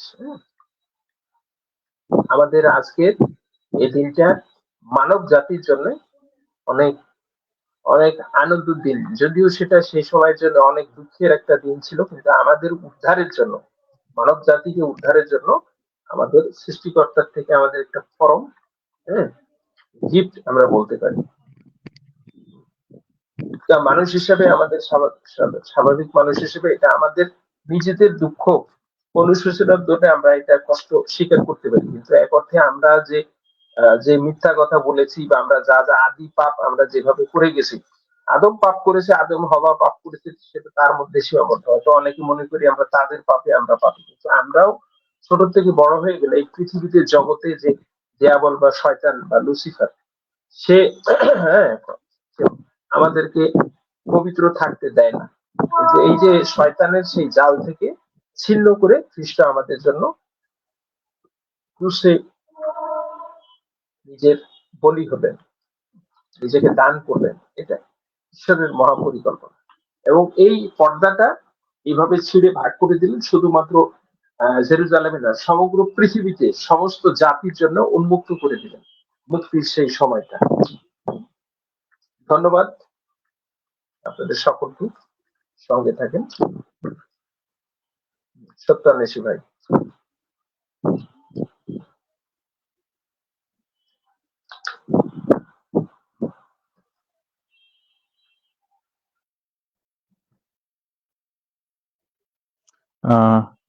অসংখ্য ধন্যবাদ আমাদের দাদাকে। হ্যাঁ দাদা বলুন। হ্যাঁ, আপনি বলেন, আমাদের সময় শেষ করেছি। ওকে ঠিক ওকে ঠিক আছে। দাদাকে অসংখ্য ধন্যবাদ তার মূল্যবান বক্তব্য রাখার জন্য। আহ অসংখ্য ধন্যবাদ। আজকের মূল আলোচনা আমি তো আলোচনা করেছি। আপনাদের যদি কিছু কমেন্ট থাকে বা আপনাদের কোনো প্রশ্ন করার বিষয় থাকে, আপনারা অবশ্যই প্রশ্ন করতে পারেন, আমরা জবাব দেওয়ার চেষ্টা করব। আহ আমিন। রাজেশ জোসেফ দেবনাথ, আপনাকে সালাম, আজকে 15 শুক্রবারের শুভেচ্ছা। আমিন।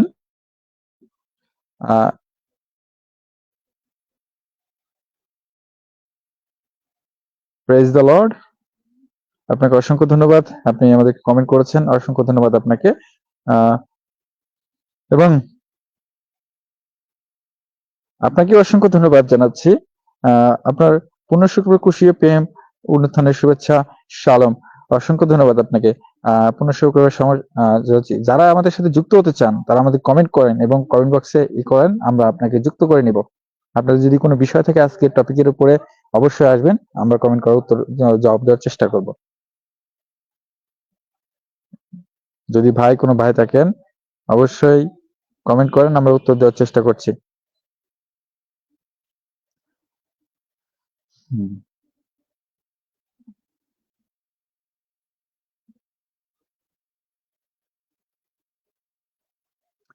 অসংখ্য ধন্যবাদ আপনাদেরকে ধৈর্য ধরে আমাদের লাইভটি দেখার জন্য। আমাদের দাদা আছেন, দাদার কাছে চলে যাব আমরা। আর সরকার ভাই কোথায় গেল বুঝলাম না ভাই। সম্ভবত সমস্যা আছে, আমাদের এখানেও বিদ্যুৎ চলে গেছে কিছু সময়ের জন্য। ওকে ওকে, ঠিক আছে, বিদ্যুৎ সমস্যা নেই। অনেক ডাটা হয়তো নাই, এই জন্যও থাকতে পারে। আজকে বিশেষ দিন হিসাবে অনেকে বিভিন্ন কাজে ব্যস্ত হয়ে গেছে। আমাদের দিদি নাইমাও হয়তো আজকের দিনে বিশেষ ব্যস্ত আছে, ওনার হয়তো বিভিন্ন প্রোগ্রাম আছে কানাডাতে। এই জন্য অনেকেই আমাদের আজকে ইচ্ছা থাকলেও, হয়তো মনের ইচ্ছা থাকলেও, হ্যাঁ, সে সময়ের জন্য অনেকেই আজকে অংশগ্রহণ করতে পারে না। আমরা স্মরণ রাখছি আমাদের ড্যানিয়েল স্টিফেন দাকে। আমাদের বিশেষ প্রার্থনা আজকের দিনে আমরা রাখবো পাস্টর জনসন সরকারের জন্য।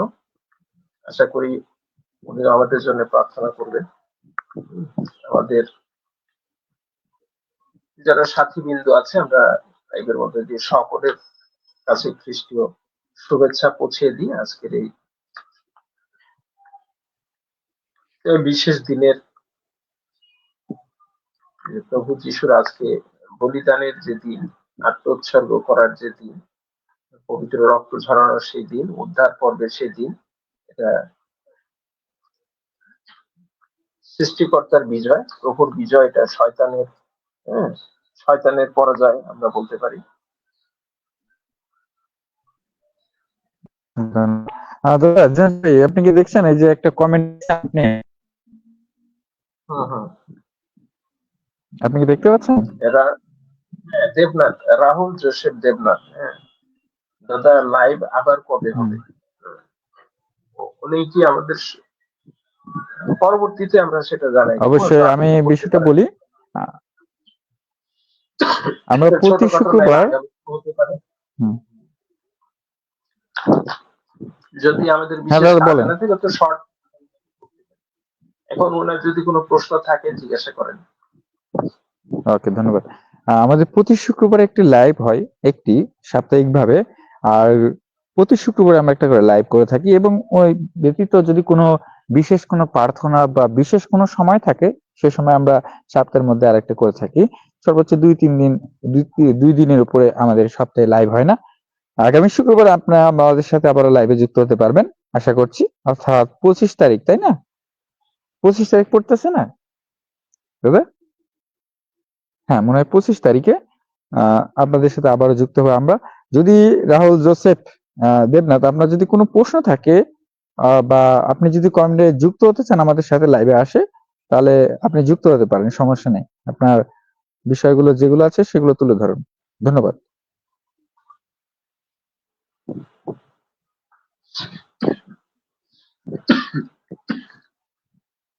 আজকে আমি মিস করলাম আমাদের দাদাকে, ড্যানিয়েল দাকে, এবং হ্যাঁ, আমরা চাইবো আমাদের যারা শুভাকাঙ্ক্ষী যারা আছেন, খ্রিস্টীয় ভাই বোন যারা খ্রিস্টের ছায়ানীরা আছেন, সবাই একত্র হব আমরা। হুম, আপনাদেরকে একত্র ভাবে আমরা সুন্দর একটি লাইভ উপহার দেবো। আগে যেমন আমরা দিতাম তেমনি আপনাদেরকে উপহার দেওয়ার চেষ্টা করব। আপনার যদি কোনো কমেন্ট থাকে অবশ্যই কমেন্ট করবেন, আমরা উত্তর দেওয়ার চেষ্টা করছি।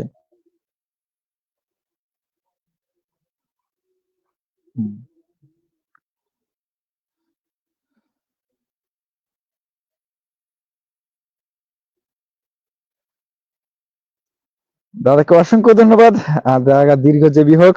দাদার জন্য অনেকক্ষণ আমি অপেক্ষা করছিলাম, অপেক্ষার প্রহর শেষ হয়ে গেছে। দাদাকে অসংখ্য ধন্যবাদ। সালাম আলাইকুম, কেমন আছেন আপনি ড্যানিয়েল স্টিভেন দা?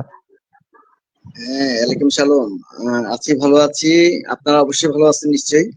হুম, হ্যাঁ, প্রভুর হ্যাঁ অবশ্যই ভালো আশীর্বাদে আছি, তার প্রভুর আশীর্বাদে। আপনাকে খুব মিস করতেছিলাম।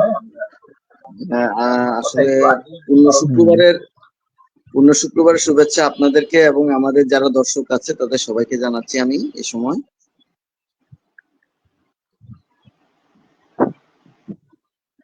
হুম। আমার কথা নিশ্চয়ই শোনা যাচ্ছে। হ্যাঁ হ্যাঁ, শোনা হ্যাঁ যাচ্ছে অবশ্যই দাদা। শোনা যাচ্ছে আপনার কথা।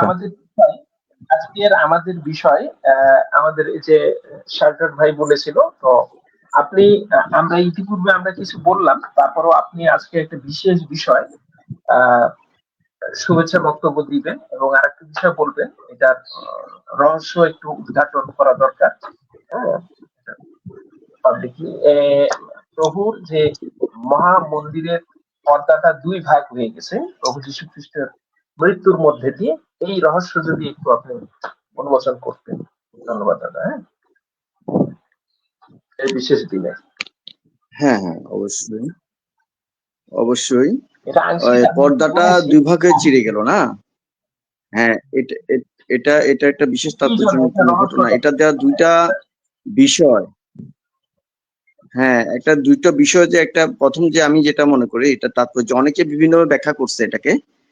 তো আসলে উপাসনা গৃহের পর্দা দুই ভাগ হয়ে যাওয়া, এটা দ্বারা এটাই বোঝানো আমি যেটা মনে করি এটাই বোঝানো হচ্ছে যে আগে যে প্রতিবন্ধকতা ছিল ঈশ্বরের কাছে আমাদের যাওয়ার জন্য, যে আমাদের একজন মহাপুরোহিত, জাগতিক একজন মহাপুরোহিতের মাধ্যমে ইসরায়েল সন্তানরা ঈশ্বরের কাছে তাদের সমস্ত কিছুই নিবেদন করতে পারত। এবং সেই মহাপবিত্র স্থান, যেটা মন্দিরের দুটো অংশ ছিল, জেরুজালেম মন্দিরের দুটো অংশ ছিল, একটা হচ্ছে যে পবিত্র এবং পবিত্র স্থান, আর একটা হচ্ছে মহাপবিত্র স্থান। প্রথমে পবিত্র স্থানটি প্রথমে পরে, তারপরে মহাপবিত্র স্থান, এবং এই মহাপবিত্র স্থান এবং পবিত্র স্থানের মাঝখানে ছিল যে সেই পর্দাটা, এই পর্দাটা চিড়ে গেল। এর অর্থ অর্থ হতে পারে যে আগে যে প্রতিবন্ধকতা ছিল, আগে একজন মানুষ আমাদের হয়ে ওখানে যেতেন বা ইসরায়েল সন্তানদের হয়ে যেতেন এবং রক্ত ছিটাই দিতেন, সেটাই সেটা কিন্তু এখন আর আমরা কিন্তু কি এখন আমরা এখন অতি সহজেই যীশু খ্রিস্টের মাধ্যমে ঈশ্বরের কাছে যেতে পারতেছি। ঈশ্বরের কাছে নিজেদের যে পাপ উৎসর্গ, পাপের ব্যাপারে ক্ষমা চাওয়া, সেটা যিশুর মাধ্যমে ঈশ্বরের কাছে আমরা খুব সহজেই করতে পারছি। এখন আমাকে উপাসনা গৃহের সে আচার অনুষ্ঠানের মাধ্যমে কিন্তু আমাকে সে উৎসর্গের মাধ্যমে আমাকে ঈশ্বরের কাছে গ্রহণযোগ্য হওয়ার জন্য সেটা সেটা প্রয়োজন নেই। তো আগে যে ডিফিকাল্টিস বা যে সমস্যাটা ছিল সেটা এখন নাই। আরেকটা তাৎপর্য হতে পারে যে কি, যে আগে যে পুরাতন যে ইয়েটা ছিল, পশু উৎসর্গের মাধ্যমে ঈশ্বরের কাছে গ্রহণযোগ্য হওয়ার যে বিষয়টা ছিল, সেটাকে ঈশ্বর কি করছেন, চিড়ে ফেলছেন, বা সেটাকে ঈশ্বর উইথড্র করেছেন, বাতিল করেছেন, বা সেটাকে তিনি যীশু খ্রিস্টের রক্ত দ্বারা, আরো মহামূল্য রক্ত দ্বারা সেটাকে প্রতিস্থাপন করা হয়েছে। ঠিক আছে? তাহলে পুরাতন যে ব্যবস্থা এবং তার জন্য যে পর্দাটা দরকার ছিল সেটা এখন পর্দাটার দরকার নাই। এটা বোঝাতেও এই পর্দাটা চিড়ে ফেলার এই যুক্তি কারণ থাকতে পারে। তো মূলত এই দুইটা কারণেই আমরা আমরা বলি, বিভিন্ন থিওলজিয়ানরা বলে থাকে, এবং আমি নিজে প্রথম যে মতামতটা দিলাম সেটা আমার নিজস্ব মতামত, এবং দ্বিতীয় যে মতামত সেটা অনেক থিওলজিয়ানরা এভাবে দিয়ে থাকেন যে কি, আগেকার যে পশু উৎসর্গের যে ব্যবস্থা ছিল সেই ব্যবস্থা যিশু রক্তের মাধ্যমে প্রতিস্থাপিত হয়েছে, যে কারণে সেই পর্দাটা চিড়ে যাওয়া এটার প্রতীক। আর আমার ব্যক্তিগত অভিমত যে আগে আমরা যত সব আচার অনুষ্ঠান এবং যত অনেক ডিফিকাল্টিস এর মধ্যে দিয়ে কিন্তু ঈশ্বরের কাছে যেতে হতো। ঠিক আছে? ঈশ্বরের কাছে আমাদের উপস্থাপন করার জন্য অনেক প্রতিবন্ধকতা ছিল। হ্যাঁ, যে অনেক প্রতিবন্ধকতা বলতে অনেক রিচুয়াল ছিল, অনেক কঠিন নিয়ম কানুন ছিল, কারণ ঈশ্বর পবিত্র মন্দিরে কিন্তু সে পবিত্রতাটাকে বজায় রাখার জন্য অনেকগুলো আচার অনুষ্ঠান ছিল। তো সেগুলো কিন্তু এখন আমাদের প্রয়োজনে আমরা অতি সহজেই ঈশ্বরের কাছে যেতে পারতেছি। হ্যাঁ, তো সেটাই সেই পর্দা যে চিড়ে যাওয়া, সেটা একটা তাৎপর্য হতে পারে আমি মনে করি। তো দুইটাই দুইটা কারণ থাকতে পারে, আলাদাভাবে হতে পারে, আবার দুইটা একসঙ্গে এই দুইটা কারণও হতে পারে, উপাসনা গৃহের যে পর্দাটা চিড়ে যাওয়া। আর এই ব্যাপারে যদি আপনাদের কোনো মতামত থাকে তাহলে অবশ্যই জানাতে পারেন। হ্যাঁ, ধন্যবাদ। হ্যাঁ, আপনার কথাটা একদম ঠিক।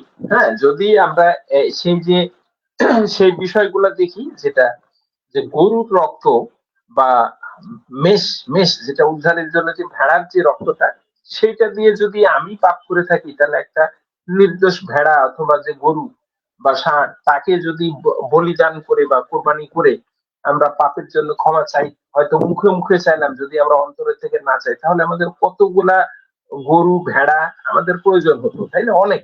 সেই কাজটাকে সহজ করে দিয়েছে। আর সেই মন্দিরে ঢোকার বা প্রবেশ করার, মহামন্দিরে শুধুমাত্র ইহুদিরে হলেই প্রবেশ করতে পারবে।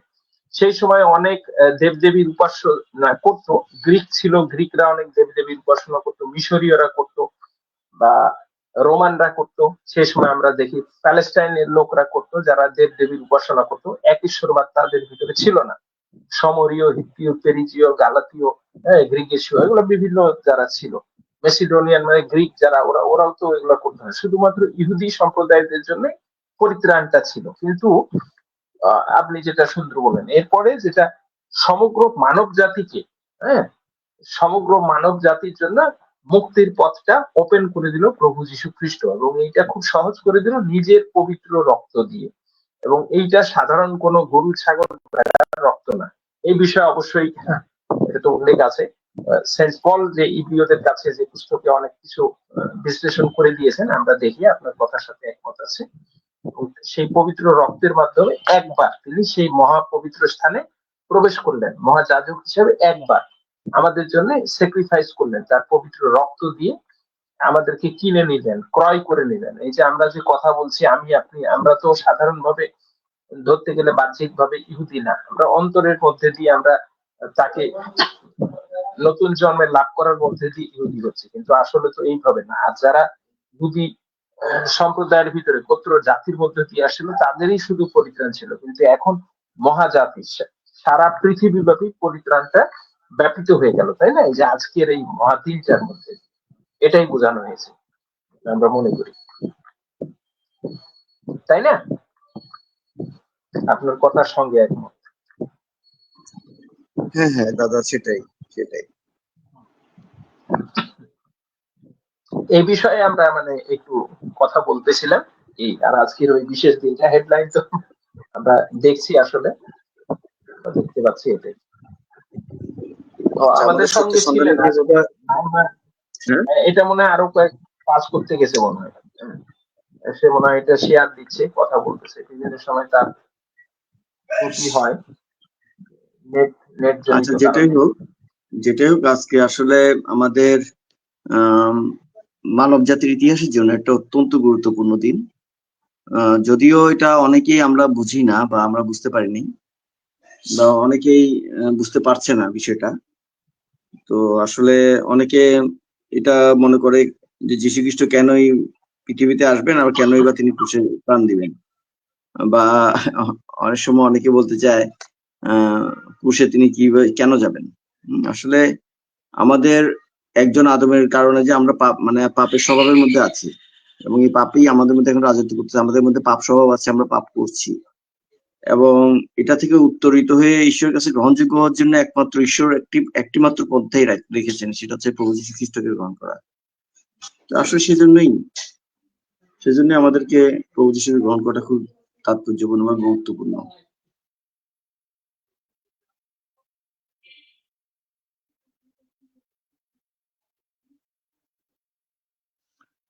অসংখ্য ধন্যবাদ আমাদের দাদাকে তার মূল্যবান দুজনের বক্তব্য রাখবার জন্য, তিনি প্রশ্ন করেছেন তার উত্তরটা দেওয়ার জন্য অসংখ্য ধন্যবাদ। যদিও বা তিনি আসছেন, আমাদেরকে তিনি ডাকে সাড়া দিয়েছেন, তাকে অসংখ্য ধন্যবাদ জানাচ্ছি। আর যদি কারো প্রশ্ন তো থাকে অবশ্যই করতে পারেন, আমরা আপনাদের প্রশ্নের উত্তর জবাব দিতে আছি।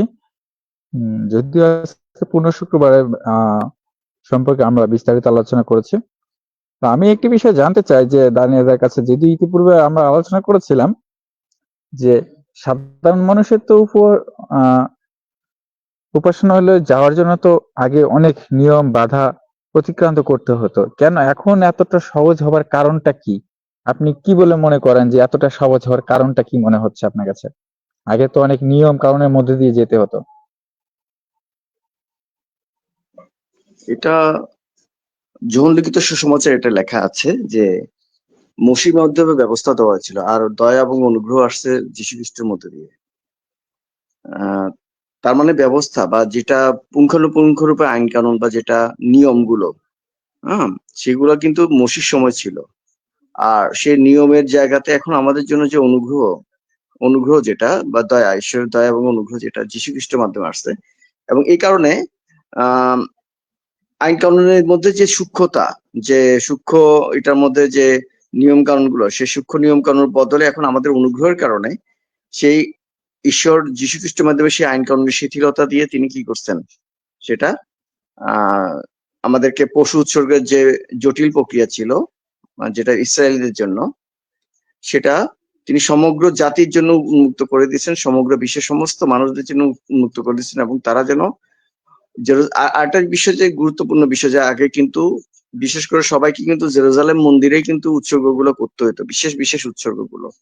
এগুলো কিন্তু আমি যদি বাংলাদেশে থেকে যদি কোনো একটা উৎসর্গ দিয়ে ঈশ্বরের কাছে গ্রহণযোগ্য হতে চাই, তাহলে কিন্তু আমি পারবো না, আমাকে জেরুজালেম মন্দিরে যেতে হবে। তো এই কারণে এই যে ডিফিকাল্টিস, এগুলা যে আমাদের আগে যেটা ইসরায়েল জাতির জন্য ছিল, সেটা সমগ্র পৃথিবীর জন্য খুলে গেছে। এবং এটা খুলে গেছে সেহেতু এটা যেহেতু সবাই যেন ঈশ্বরকে জানতে পারে, গ্রহণ করতে পারে এবং ঈশ্বরের কাছে, ঈশ্বরের রাজ্যে প্রবেশ করতে পারে, সেজন্য প্রভু যীশু খ্রিস্টের মাধ্যমে আমরা প্রভু যীশুকে যে বিশ্বাস এবং তাকে গ্রহণ করার মধ্যে দিয়ে এবং তার যে আদেশ নিষেধ, তার বাধ্যতার মধ্যে দিয়ে আমরা কি করতে পারি, ঈশ্বরের চোখে গ্রহণযোগ্য হতে পারতেছি। এটা পৃথিবীর যে প্রান্তে মানুষ থাকুন, যে মানুষই থাকুক না কেন, যে প্রান্তে থাকুক না কেন, তাদের জন্য এটা অনেক অনেক সহজ এবং সেটাই যুক্তিসঙ্গত। আমরা যদি যুক্তির বিচারও চিন্তা করি, তাহলে এটা যুক্তিসঙ্গত। এই জন্য যীশু খ্রিস্টের মাধ্যমে ঈশ্বর পিতা ঈশ্বর সেটা ব্যবস্থা করছেন, যেন আমরা আগে যেটা মন্দিরের মধ্যে উৎসর্গের মধ্যে দিয়েছিল, সেটার পরিবর্তে এই ব্যবস্থা তিনি করেছেন। আর একটা উদ্দেশ্য ছিল যে প্রভু যীশু খ্রিস্টের মধ্যে দিয়ে যেন আমরা ঈশ্বরের যে বিধানের সেটা পরিপূর্ণতাটাকে বুঝতে পারি এবং গ্রহণ করতে পারি। কারণ বিধান মসির মাধ্যমে দেওয়া হয়েছিল, কিন্তু সেই বিধানের পরিপূর্ণতা কিন্তু যিশুর মাধ্যমে আসছে। এবং এটা একটা ডিটেল আলোচনা, এটা আজকের তো এই মানে সংক্ষিপ্ত পরিসরে বলাটাও সম্ভব না, বলা দরকার, মানে সেই প্রসঙ্গও নাই এখানে। তো যাই হোক, তো ঈশ্বর পৃথিবীর সমস্ত মানুষের জন্য যেন একটা উৎসর্গ, প্রভু যীশু খ্রিস্টের এই উৎসর্গের মধ্যে দিয়ে যেন প্রত্যেকটি মানুষ ঈশ্বরের জন্য গ্রহণযোগ্য, ঈশ্বরের রাজ্যে যেন প্রবাসের অধিকার পায়, সেই ব্যবস্থা করেছেন। এবং এই জন্যই সেটাকে সহজ করেছেন। জেরুজালেম মন্দির আমাদের সেজন্য আর উপাসনা বা সে উৎসর্গগুলো করতে হচ্ছে না বা হয় না।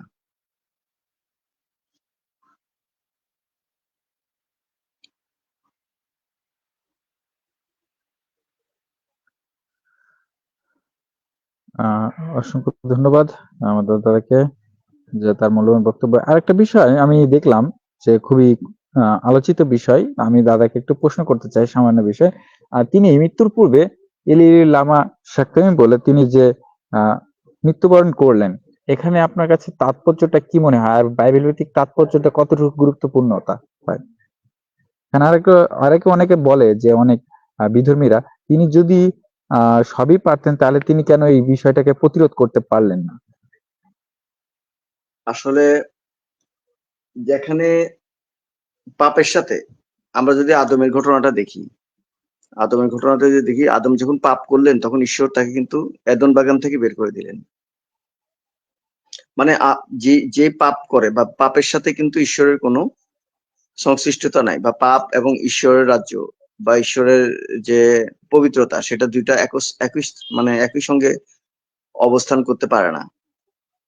তো এই জন্য প্রভু যীশু খ্রিস্ট যখন ক্রুশে তিনি গেলেন, এবং তিনি সে ক্রুশে গিয়েছেন কেন, আমাদের, তিনি নির্দোষ নিরপরাধ হয়েও তিনি ক্রুশে গেছেন আমাদের পাপগুলোকে বহন করার জন্য। আমাদের সব পাপ, তিনি নিজে নির্দোষ হয়ে নিজে দোষী বলে গণিত হলেন আমাদের পাপগুলোকে গ্রহণ করার জন্য। তো তিনি যখন ক্রুশে গিয়েছেন, তখন তিনি সেই পাপগুলো গ্রহণ করেছেন। এবং জগতের যিশুর সময় থেকে এ পর্যন্ত এবং ভবিষ্যৎ পর্যন্ত যত মানুষ যিশুকে গ্রহণ করতেছে বা করবে, তাদের সমস্ত পাপ তিনি তখন বহন করছিলেন।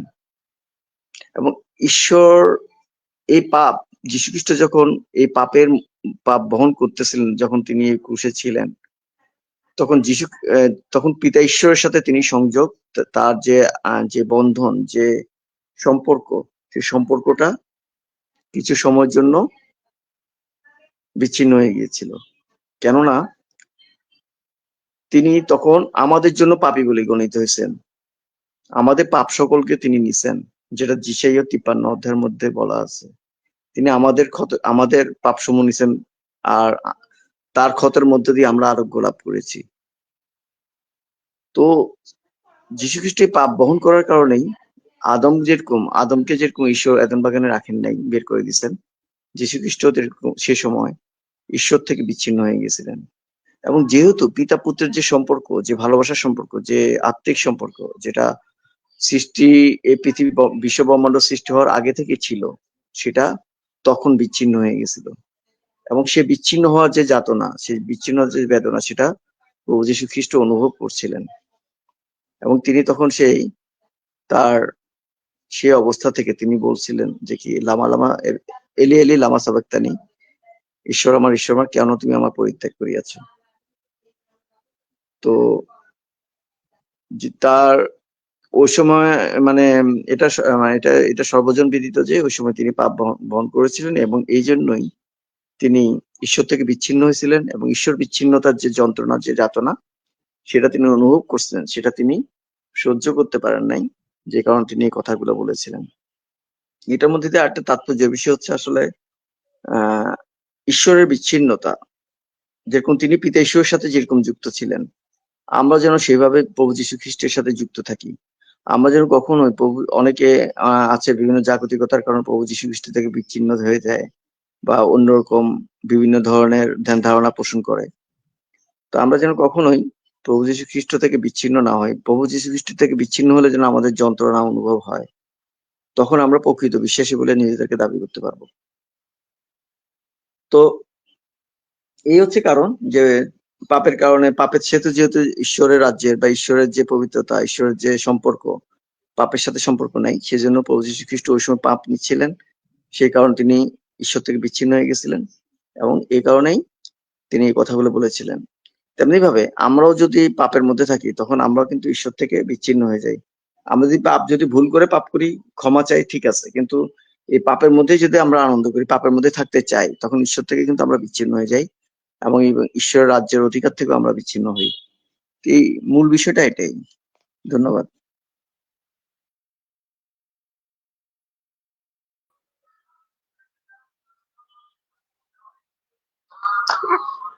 দাদাকে অসংখ্য ধন্যবাদ তিনি সুন্দরভাবে ব্যাখ্যা দেওয়ার জন্য।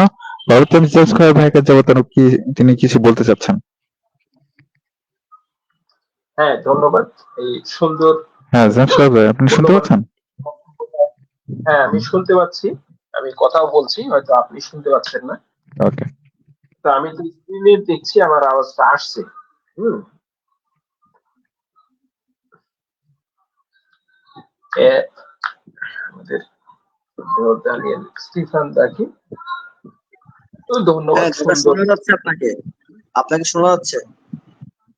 সুন্দর আপনাকে বক্তব্য। শোনা যাচ্ছে দাদা? ধন্যবাদ। এখন আমি আমরা শুনতে পাচ্ছি চাইবো যে আপনাকে। আমাদের সত্যি অন্বেষী ভাইকে একটা বিষয় আমরা অনুরোধ করব, যে আপনি প্রভুর সেই ক্রুশে ঝুলন্ত অবস্থায় থেকে যে সপ্তম বাণীটা দিয়েছিলেন এই আজকের গুড ফ্রাইডের জন্য, আপনি একটু এটা বলবেন। হ্যাঁ, পবিত্র বাইবেল থেকে আমি আপনাকে, আমি এখান থেকে তো স্ক্রিন শেয়ার করতে পারবো না, তবে আমি আপনাকে পার্সোনাল ভাবে দিচ্ছি, আপনি সেটা একটু আমাদেরকে শেয়ার দিয়ে বলবেন।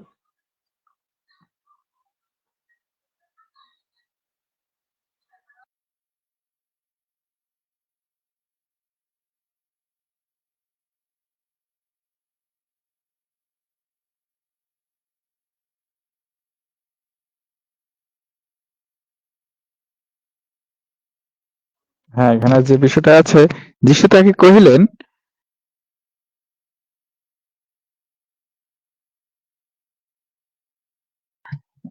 তারা কি করতেছে তারা জানে না, এদের পাপ সকল তুমি ক্ষমা করো।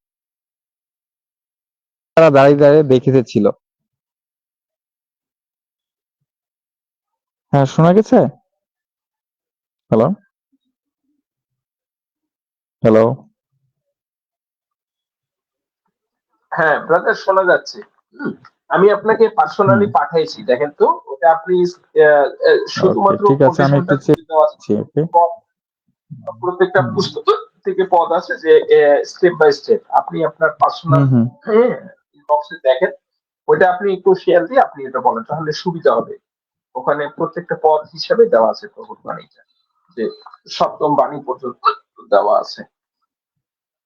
আপনি ওখান থেকে শেয়ারও দিতে পারেন, আপনি বলতে পারেন, তাহলে অনেকে দেখা যায় অনেক মানুষ যারা খ্রিস্টের অনুসারী না, তারা অনেক সময় বলে থাকে যে আসলে কি সে পুনরুত্থিত হয়েছিল, অথবা ক্রুশে গেছিল কিনা, সে মারাই গেছিল কিনা। এটা যে অনেকের ভিতরে, যারা বৃহত্তর জনগোষ্ঠী আছে মুসলিম, তাদের ভিতরে অনেক দ্বিধাদ্বন্দ্ব আছে। আসলে আমরা চাচ্ছি যে ক্রুশের থেকে যে সপ্তম বাণীটা দিয়েছে সেটা একটু বললে তাদের কিছুটা ধারণা পাবে যে আসলে আমাদের জন্য সৃষ্টিকর্তার ভালোবাসাটা কি রূপ। এটা নিছক নয়, সত্যি তিনি ক্রুশে বিদ্ধ হয়েছিলেন। সেখান থেকে কি বলেছেন আমরা দেখি।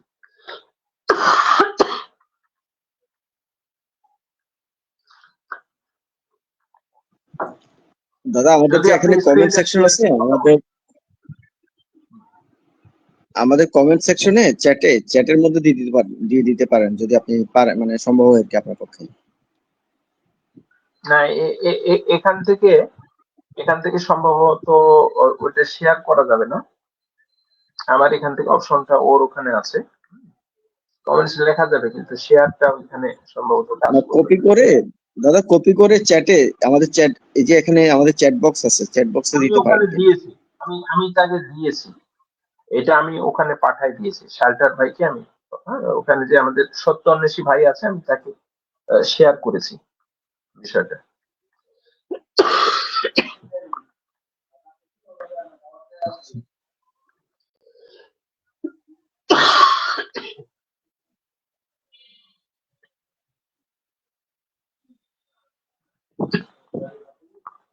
হ্যাঁ, বলুন। হ্যালো।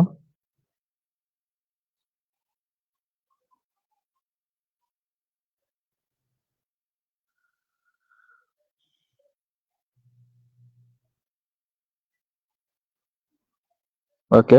যে বিষয়টা এখানে আলোচিত হচ্ছিলেন, যে বিষয়টা বলছেন তিনি যে মৃত্যুবরণ করেছেন বা ক্রুশে গেছেন কিনা সে সম্পর্কে তিনি 100% মৃত্যু ক্রুশিত হয়েছেন, তিনি কবরস্থ হয়েছিলেন সে বিষয়ে আমরা আরো স্পষ্টতর ভাবে আমরা জানতে পারি। কোরিন্থীয়তে বলা আছে তাকে মৃতগণের থেকে উত্থাপিত করা হয়েছে। হ্যাঁ, আরো লুক লিখিত সুসমাচার, যোহন লিখিত সুসমাচার, মার্ক লিখিত সুসমাচার, মথি লিখিত সুসমাচারে স্পষ্ট করে বলা আছে তিনি মৃত্যু থেকে জীবিত হয়েছিলেন। পুনরায় তিনি হচ্ছে ইস্টার সানডের দিনে আবার, অর্থাৎ হচ্ছে 20 তারিখ, অর্থাৎ রবিবারে তিনি আবার কি হবেন? পুনরুত্থিত হবেন। দাদা চলে গেল, নেটওয়ার্কের সমস্যা। তো যাই হোক, আপনাদের যদি আরো কোনো প্রশ্ন থাকে, কারো যদি প্রশ্ন থাকে অবশ্যই কমেন্ট করবেন, প্রশ্নটার উত্তর দেওয়ার চেষ্টা করব। আর যদি কারো কমেন্টের প্রশ্ন উত্তর না আচ্ছা, থেকে আমরা দাদার কাছে যাব। ডক্টর অনশন ভাই, আসলে আমাদের জেমস ক্রস ভাই, আপনার কাছে বলছিল যে ওই সপ্তবাণীগুলো স্ক্রিন শেয়ার করে ওগুলো সম্পর্কে একটু সংক্ষিপ্ত আলোচনা করার জন্য আপনাকে এটা বলছিলেন। ওকে, ওকে, ঠিক আছে। ওকে। স্ক্রিনটা একটু শেয়ার হবে, আমি শেয়ারে তো একটু সমস্যা হবে, যদিও বা অন্যদিন করলে ভালো হতো। আমি আহ, আহ, আজকে আমি দিয়ে দিব, সমস্যা না, একটা লিংক রেফার করছি। হ্যাঁ, সেই হিসেবে দিয়ে দিচ্ছি, এবং সেই সম্পর্কে হালকা টাচ করে আমি বলে যাচ্ছি 1 মিনিটে, যেন আমাদের দর্শক বিন্দু যারা আছেন তাদের জন্য একটু সুবিধা হইতো। 1 মিনিট গেল, কই গেল?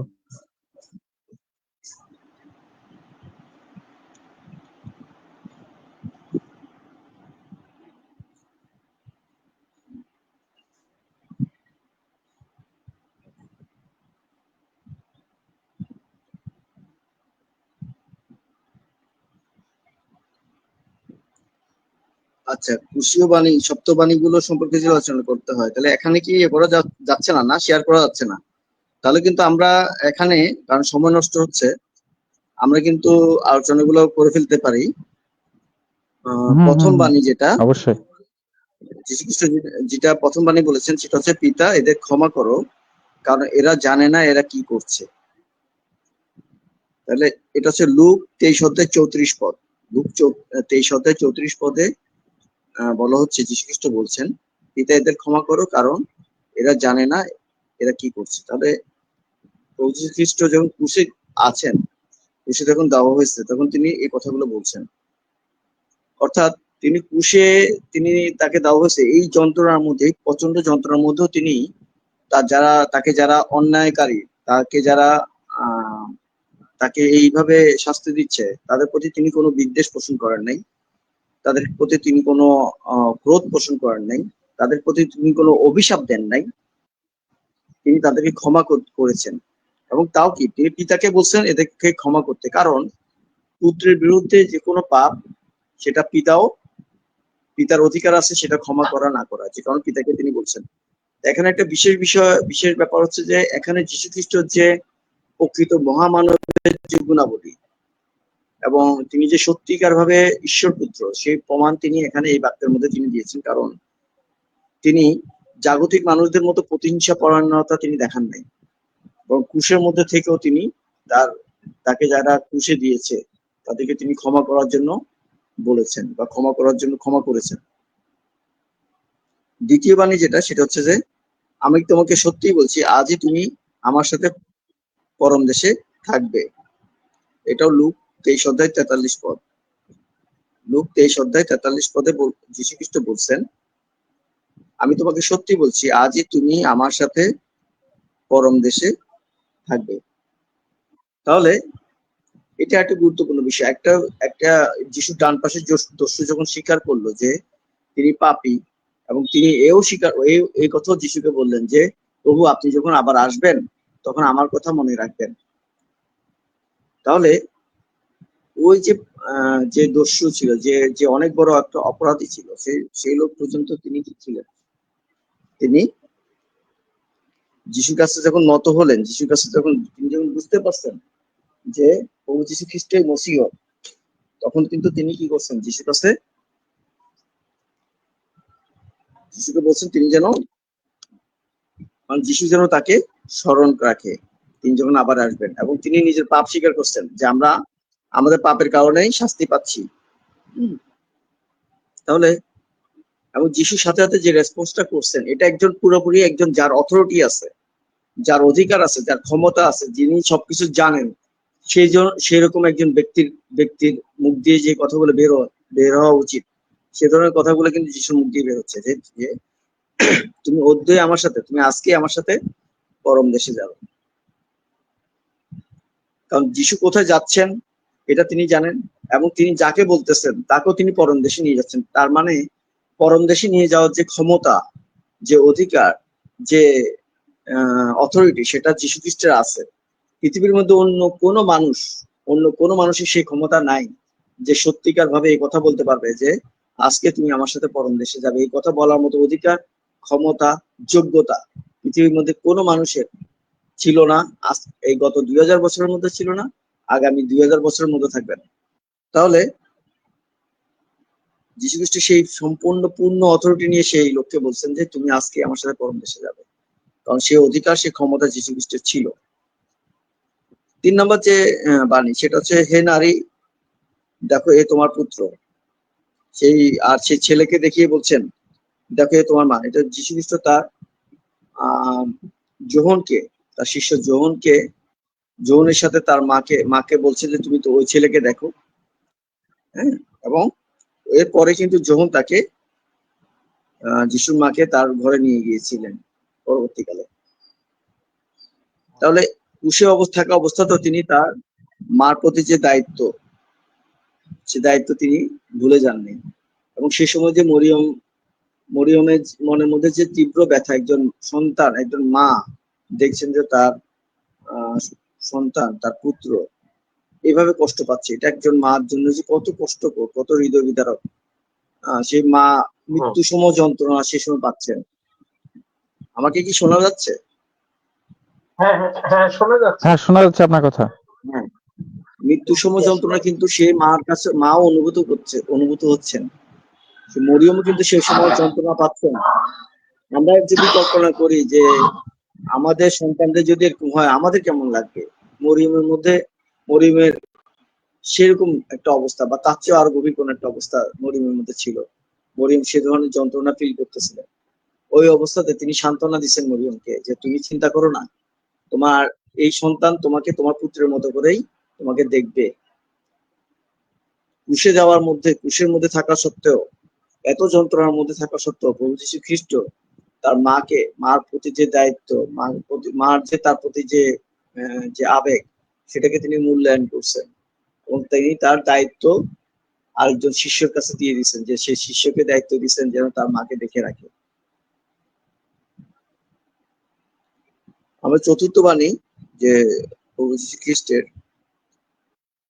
হে আমার ঈশ্বর কেন তুমি আমাকে পরিত্যাগ করিয়েছ। এ সম্পর্কে আমি একটু আগে আলোচনা করেছি যে পাপের কারণে যেরকম আদম ঈশ্বরের রাজ্য থেকে বিচ্ছিন্ন হয়ে গেছিলেন, তেমনি প্রভু যীশু খ্রিস্ট যখন ক্রুশে ছিলেন তখন তিনি ওই সময় ওই অবস্থাতে আমাদের সব পাপ বহন করছিলেন। যীশু খ্রিস্ট তার পূর্বের এবং তার পরের, আমাদের এই সময় পর্যন্ত এবং আমাদের এই সময়ের আরো সামনে যত দিন পর্যন্ত এই পৃথিবী থাকবে, এই সময় পর্যন্ত যতজন মানুষ প্রভু যীশু খ্রিস্টকে মুক্তিদাতা হিসেবে স্বীকার করবেন, তাদের সকলের পাপ তিনি ওই সময় বহন করছিলেন। তিনি নিষ্পাপ ছিলেন, তিনি কোনো অপরাধ করেননি, কিন্তু তিনি কোনো পাপ করেননি, কিন্তু তারপর তিনি সেই দণ্ডগুলো তিনি নিয়েছেন যেন আমরা পরিশুদ্ধ হতে পারি। আমাদের দণ্ড যেগুলো প্রাপ্য ছিল সেগুলো প্রভু যীশু খ্রিস্ট গ্রহণ করেছেন যেন আমরা ঈশ্বরের কাছে, পিতা ঈশ্বরের কাছে আমরা শুদ্ধ রূপে আমরা গণিত হতে পারি। আমরা যেন পিতা ঈশ্বরের কাছে নির্দোষ বলে পরিগণিত হতে পারি। এই জন্য প্রভু যীশু খ্রিস্ট আমাদের পাপগুলো বহন করেছেন তার নিজের উপরে। তিনি যখন সে সময় পাপ বহন করেছেন তখন পিতা ঈশ্বর থেকে তিনি বিচ্ছিন্ন হয়ে গেছিলেন। পিতা ঈশ্বর থেকে বিচ্ছিন্নতা যে যন্ত্রণা, সেই যন্ত্রণা থেকে তিনি বলছেন, এই ঈশ্বর আমার বা লামা লামা এলি এলি লামা সাবাক্তানি, ঈশ্বর আমার কেন তুমি আমাকে পরিত্যাগ করিয়াছ। 5 নম্বর যে বাণী সেটা হচ্ছে আমি তৃষ্ণার্ত। প্রভু যীশু খ্রিস্ট যে যন্ত্রণা এবং যেভাবে তাকে চাবুক মারা হয়েছে, তার শরীর থেকে যেভাবে রক্ত ঝরেছে এবং এর সাথে তখন এই দুপুরের যে রোদ, সে রোদে তার যে ঘামও বের হয়েছে, এর কারণে তার মধ্যে যে পানি শূন্যতা অবশ্যই হয়েছে এবং এই পানি শূন্যতার কারণে তার, যেহেতু তিনি মানবিক শরীরে ছিলেন, তার তৃষ্ণা পেয়েছিল। এবং শুধু এই তৃষ্ণা পাওয়াটা আমরা যদি ওল্ড টেস্টামেন্টে দেখি, সেই ওল্ড টেস্টামেন্টেও কিন্তু একটা প্রফেসি আছে এই বিষয়ে। যেহেতু আজকে একটা অনির্ধারিত একটা বক্তব্য, যে কারণে সেই রেফারেন্সটা আমি কোট করে রাখি নাই, আমি হঠাৎ করে আসছি লাইভে। তো এটা কিন্তু ওল্ড টেস্টামেন্টের বা পুরাতন নিয়মের একটি গীত সঙ্গীত সম্ভবত এই ধরনের একটি গান আছে যেখানে বলা হচ্ছে যে কি, আমার তৃষ্ণা পেয়েছিল কিন্তু তোমরা আমাকে শিক্ষা দিয়েছিলে, এরকম ধরনের কোন একটা বাক্য আছে বা বাণী আছে। যাই হোক, ওল্ড টেস্টামেন্টের বা পুরাতন নিয়মের একটি বাক্যের যে সত্যতা, বাক্যের যে ভবিষ্যৎবাণীর পূর্ণতা তিনি এই সময় করেছেন যে আমার তৃষ্ণা পেয়েছে এই কথার মধ্য দিয়ে। সপ্তবাণী হচ্ছে সমাপ্ত হয়েছে। এটা একটি গুরুত্বপূর্ণ বাক্য। এটা খুবই গুরুত্বপূর্ণ এই কারণে মানব ইতিহাসের জন্য, আমাদের জন্য ঈশ্বরের কাছে গ্রহণযোগ্য হওয়ার জন্য যে ঈশ্বরের যে পরিকল্পনা প্রভু যীশু খ্রিস্টের ক্রুশে যাওয়ার মধ্য দিয়ে যে তা বাস্তবায়িত হয়েছে, সেই প্রক্রিয়াটা সমাপ্ত হয়েছে। এই জন্য প্রভু যীশু খ্রিস্ট বলছেন সমাপ্ত হয়েছে, অর্থাৎ ঈশ্বরের যে পরিকল্পনা মানুষের জন্য, আমরা যেন ঈশ্বর রাজ্যে গ্রহণযোগ্য হতে পারি। যে কেউ সে পুত্রকে গ্রহণ করে সে পিতা রাজ্যে প্রবেশ করবে, সেই প্রতিশ্রুতি পাওয়ার জন্য যে পরিকল্পনা, সেই জন্য প্রভু যীশু খ্রিস্টকে ক্রুশে যেতে হয়েছে, মৃত্যুবরণ করতে হয়েছে এবং পুনরুত্থিত হয়েছেন। ওই বিষয়টা এই যে মানুষের উদ্ধার পরিকল্পনার জন্য যে প্রভু যীশু খ্রিস্টের ক্রুশে যাওয়া, সেই বিষয়টা কিন্তু সমাপ্ত হয়েছে। সেই জন্য যীশু খ্রিস্ট বলেছেন সমাপ্ত হয়েছে। এরপর সপ্তম বাণী যেটা, সেটা হচ্ছে পিতা, আমি আমার আত্মা তোমার হাতে সমর্পণ করছি। প্রভু যীশু খ্রিস্ট তার আত্মা পিতা ঈশ্বরের কাছে সমর্পণ করছেন, তিনি মৃত্যুবরণ করছেন। ঠিক এই সময় তিনি কথাগুলো বলছিলেন। তো তিনি এই কথা বলেই তিনি প্রাণ ত্যাগ করেছেন এবং তিনি মৃত্যুবরণ করেছেন। তো আমরা এই বাক্যগুলোর মধ্যে দিয়ে কিন্তু আমরা জানতে পারি যে কি প্রভু যীশু খ্রিস্ট ঈশ্বরের যে পরিকল্পনা, এই বিষয়গুলোর সম্পর্কে আমরা একটা ওভারঅল একটা ধারণা কিন্তু আমরা পাই। তো আমরা যারা বিশ্বাসী আছে তারা যেন আরো বেশি গভীরভাবে যিশুকে ধরে রাখি। আমাদের শিক্ষক, আমাদের পরিত্রাণকর্তা, আমাদের মুক্তিদাতা প্রভু যীশু খ্রিস্ট, তার নির্দেশ, তার যে আদেশ অনুসারে যেন আমাদের জীবন চালাই। এবং যারা আমাদের যারা অবিশ্বাসী ভাই বোন আছে, যারা প্রভু যীশুকে এখনো গ্রহণ করেন নাই বা জানেন না, তারা এই বিষয়ে একটু জানবেন। তারা অবশ্যই জানা উচিত এবং প্রভু যীশু খ্রিস্টকে গ্রহণ করার মধ্যে দিয়ে আপনারা অবশ্যই ঈশ্বরের রাজ্যে প্রবেশ করতে পারবেন। এবং এটা আমার আহ্বান থাকবে যেন আপনারা এই বিষয়ে চিন্তা করেন এবং এই বিষয়ে আপনার কাজ করেন। ধন্যবাদ সবাইকে।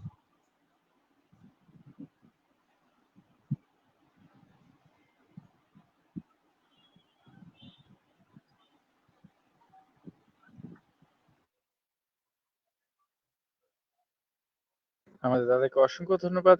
তার মূল্যবান বক্তব্য তিনি এই যে সত্য বানিয়ে নিয়ে তিনি কথা বললেন, সুন্দরভাবে তিনি বুঝিয়ে দিলেন যে এক একটি পয়েন্ট ধরে এক একটি আলোচনা করলেন। এই জন্য আপনাকে অসংখ্য ধন্যবাদ। তারপরে জেমস ভাইকে কিছু বলে আমরা তার কাছে চলে যাব।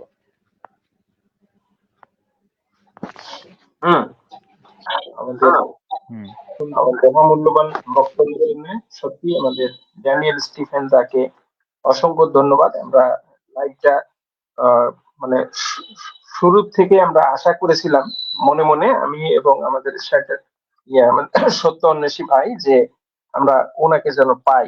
হ্যাঁ, আমরা এছাড়াও আরেকজনকে আমরা শূন্যতা অনুভব করছি, আরেকজনকে, সেটা হচ্ছে আমাদের ডক্টর জনসন সরকারকে। যাক, উনি হয়তো ধর্মীয় কাজে আজকে ব্যস্ত আছেন। আমাদের মাঝে আসছিলেন আমাদের শ্রদ্ধেয় দিদি নাইমা সরকার, তাকে আমরা কিছু সময়ের জন্য পেয়েছিলাম। তো আজকে আমরা মোটামুটি ধন্য হলাম আমাদের ড্যানিয়েল স্টিফেন তাকে এই বিশেষ মুহূর্তে পেয়ে। যে বিষয়গুলো দিয়েছেন তার পরেও আমাদের আর ফিনিশিং এর দরকার আছে বলে আমরা মনে করছি না, যেহেতু এখানে উনি বললেন যে সবকিছু মানে সমাপ্ত হলো। আর এর আগে আমরা আরেকটা বিষয় খেয়াল করেছিলাম যে প্রভু তো মানে তোমার হাতে আমার আত্মা সমর্পণ করলাম।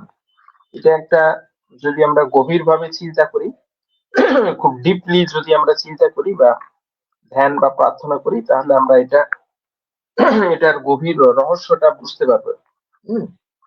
এখানে লুকের যে 23 অধ্যায় 46 পদে, এখানে কোথায় উনি চলে গেছিলেন একটা বিষয় অনেকে বলতে থাকে, যে ওখান থেকে ক্রুশের সপ্তম বাণীর মধ্যে এটা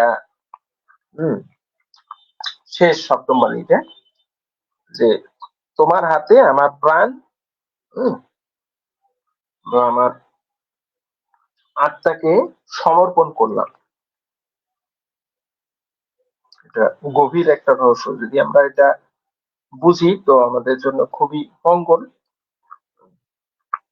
এই সমস্ত যে সপ্তম বাণী যে আমরা শুনলাম, তো আমরা এটা বুঝতে পারলাম যে সাধারণ কোনো মানুষ বা ভুল কোনো মানুষকে আসলে পরমেশ্বর এখানে ক্রুশে দেন নাই। মানুষের জন্য, মানবের মুক্তির জন্য, বলিদানের জন্য, যে আমি যে অপরাধ করলে জগতের ভিতরে আমি চুরি, ডাকাতি, ছিনতাই, হত্যা করলে আমি যে যে দেশে থাকি সেই দেশের সরকারের কাছে যে আমরা শাস্তি পেতে পারি, কিন্তু সৃষ্টিকর্তার কাছে যিনি আমাকে সৃষ্টি করেছে, আমি যদি এই যে মৃত্যুর পরে যদি আমি সেই জায়গায় যাই, তাহলে আমার এই আমি যে তার হুকুমটা শুনি নাই, এই জন্য যে কঠিন শাস্তি, নরকের যে যন্ত্রণা আমাকে সহ্য করতে হতো, সেটা আমি অনুগ্রহে মাত্র মুক্তি পেয়ে যাচ্ছি।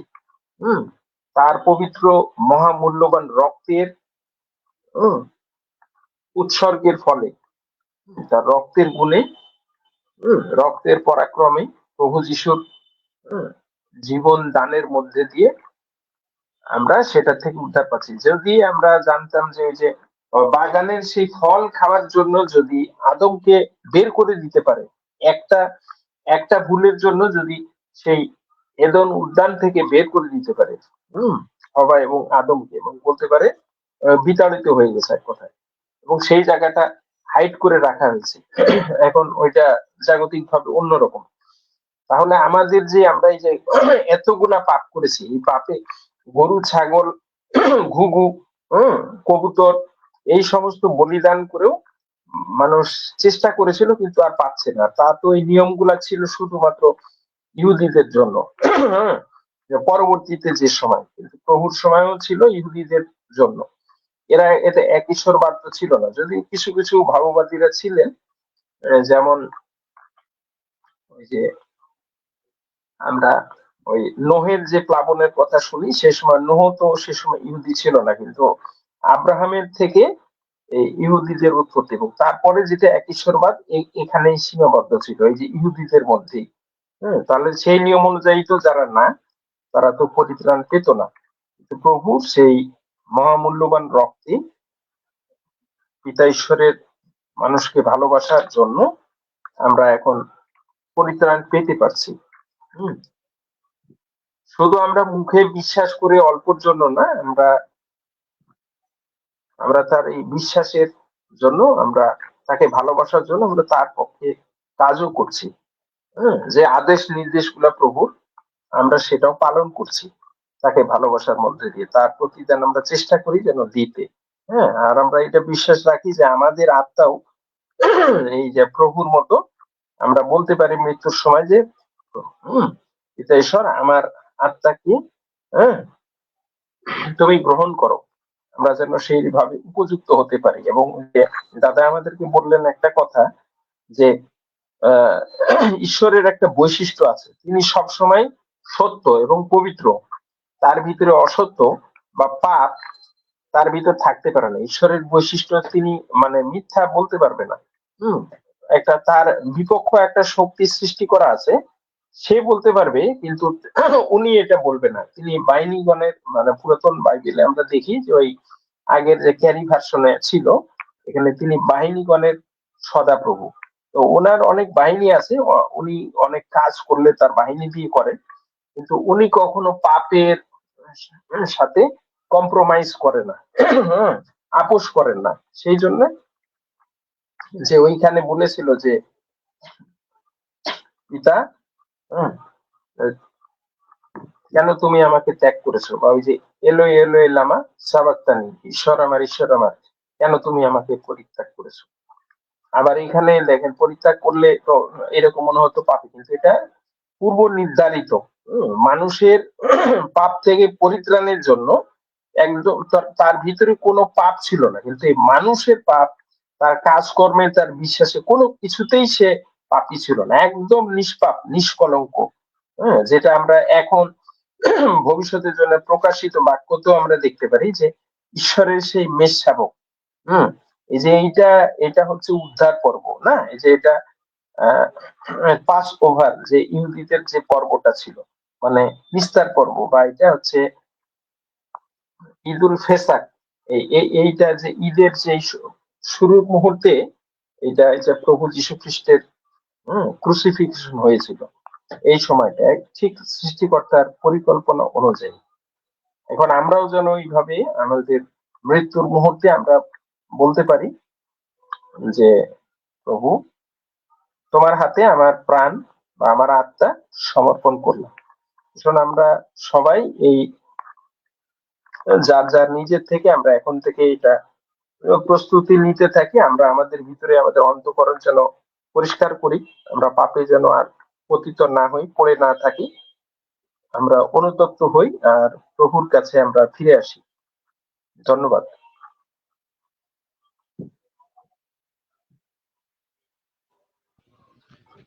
ধন্যবাদ আমাদের দাদাকে, অসংখ্য ধন্যবাদ তার মূল্যবান বক্তব্য রাখবার জন্য। আমাদেরকে আজকে যারা যুক্ত হয়েছিলেন অতিথিবৃন্দ, তাদেরকে অসংখ্য ধন্যবাদ আজকে লাইভটি সম্পূর্ণ করার জন্য। আমাদের দানিল স্টিভেন দাকে অনেক ধন্যবাদ, নাইমা সরকারকে অসংখ্য ধন্যবাদ। আহ সরকার ভাই আপনাকে অসংখ্য ধন্যবাদ। আমাদের যে অতিথিবৃন্দ ছিলেন তাকে অসংখ্য ধন্যবাদ। তারা হয়তো শেষ পর্যন্ত নেই, তাদেরকে অসংখ্য ধন্যবাদ জানিয়ে আমি লাইভটি এসে দাদা আপনি দানিল দা কিছু বলবেন? যদি না বলতেন তাহলে আমি লাইভটি শেষ করে দিব।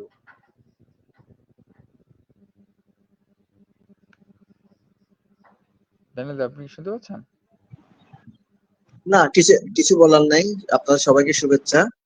আবারও শুভেচ্ছা জানাচ্ছি গুড ফ্রাইডে, এবং সবাই ভালো থাকুন। ঈশ্বরে বিশ্বাস, যিশুতে বিশ্বাস নিয়ে দৃঢ়ভাবে জীবনযাপন করুন, যেন আপনারা সবাই ভালো থাকতে পারেন। আমাদের ভালো থাকার জন্য প্রভু যিশুকে বিশেষ করে দৃঢ়ভাবে ধরে রাখা, তার আদেশে বাধ্য হয়ে চলা, এবং তাকে আমাদের হৃদয়ে ধারণ করাটা খুবই দরকারি বিষয়, এটা আমি মনে করি। তো এটাই। ধন্যবাদ সবাইকে।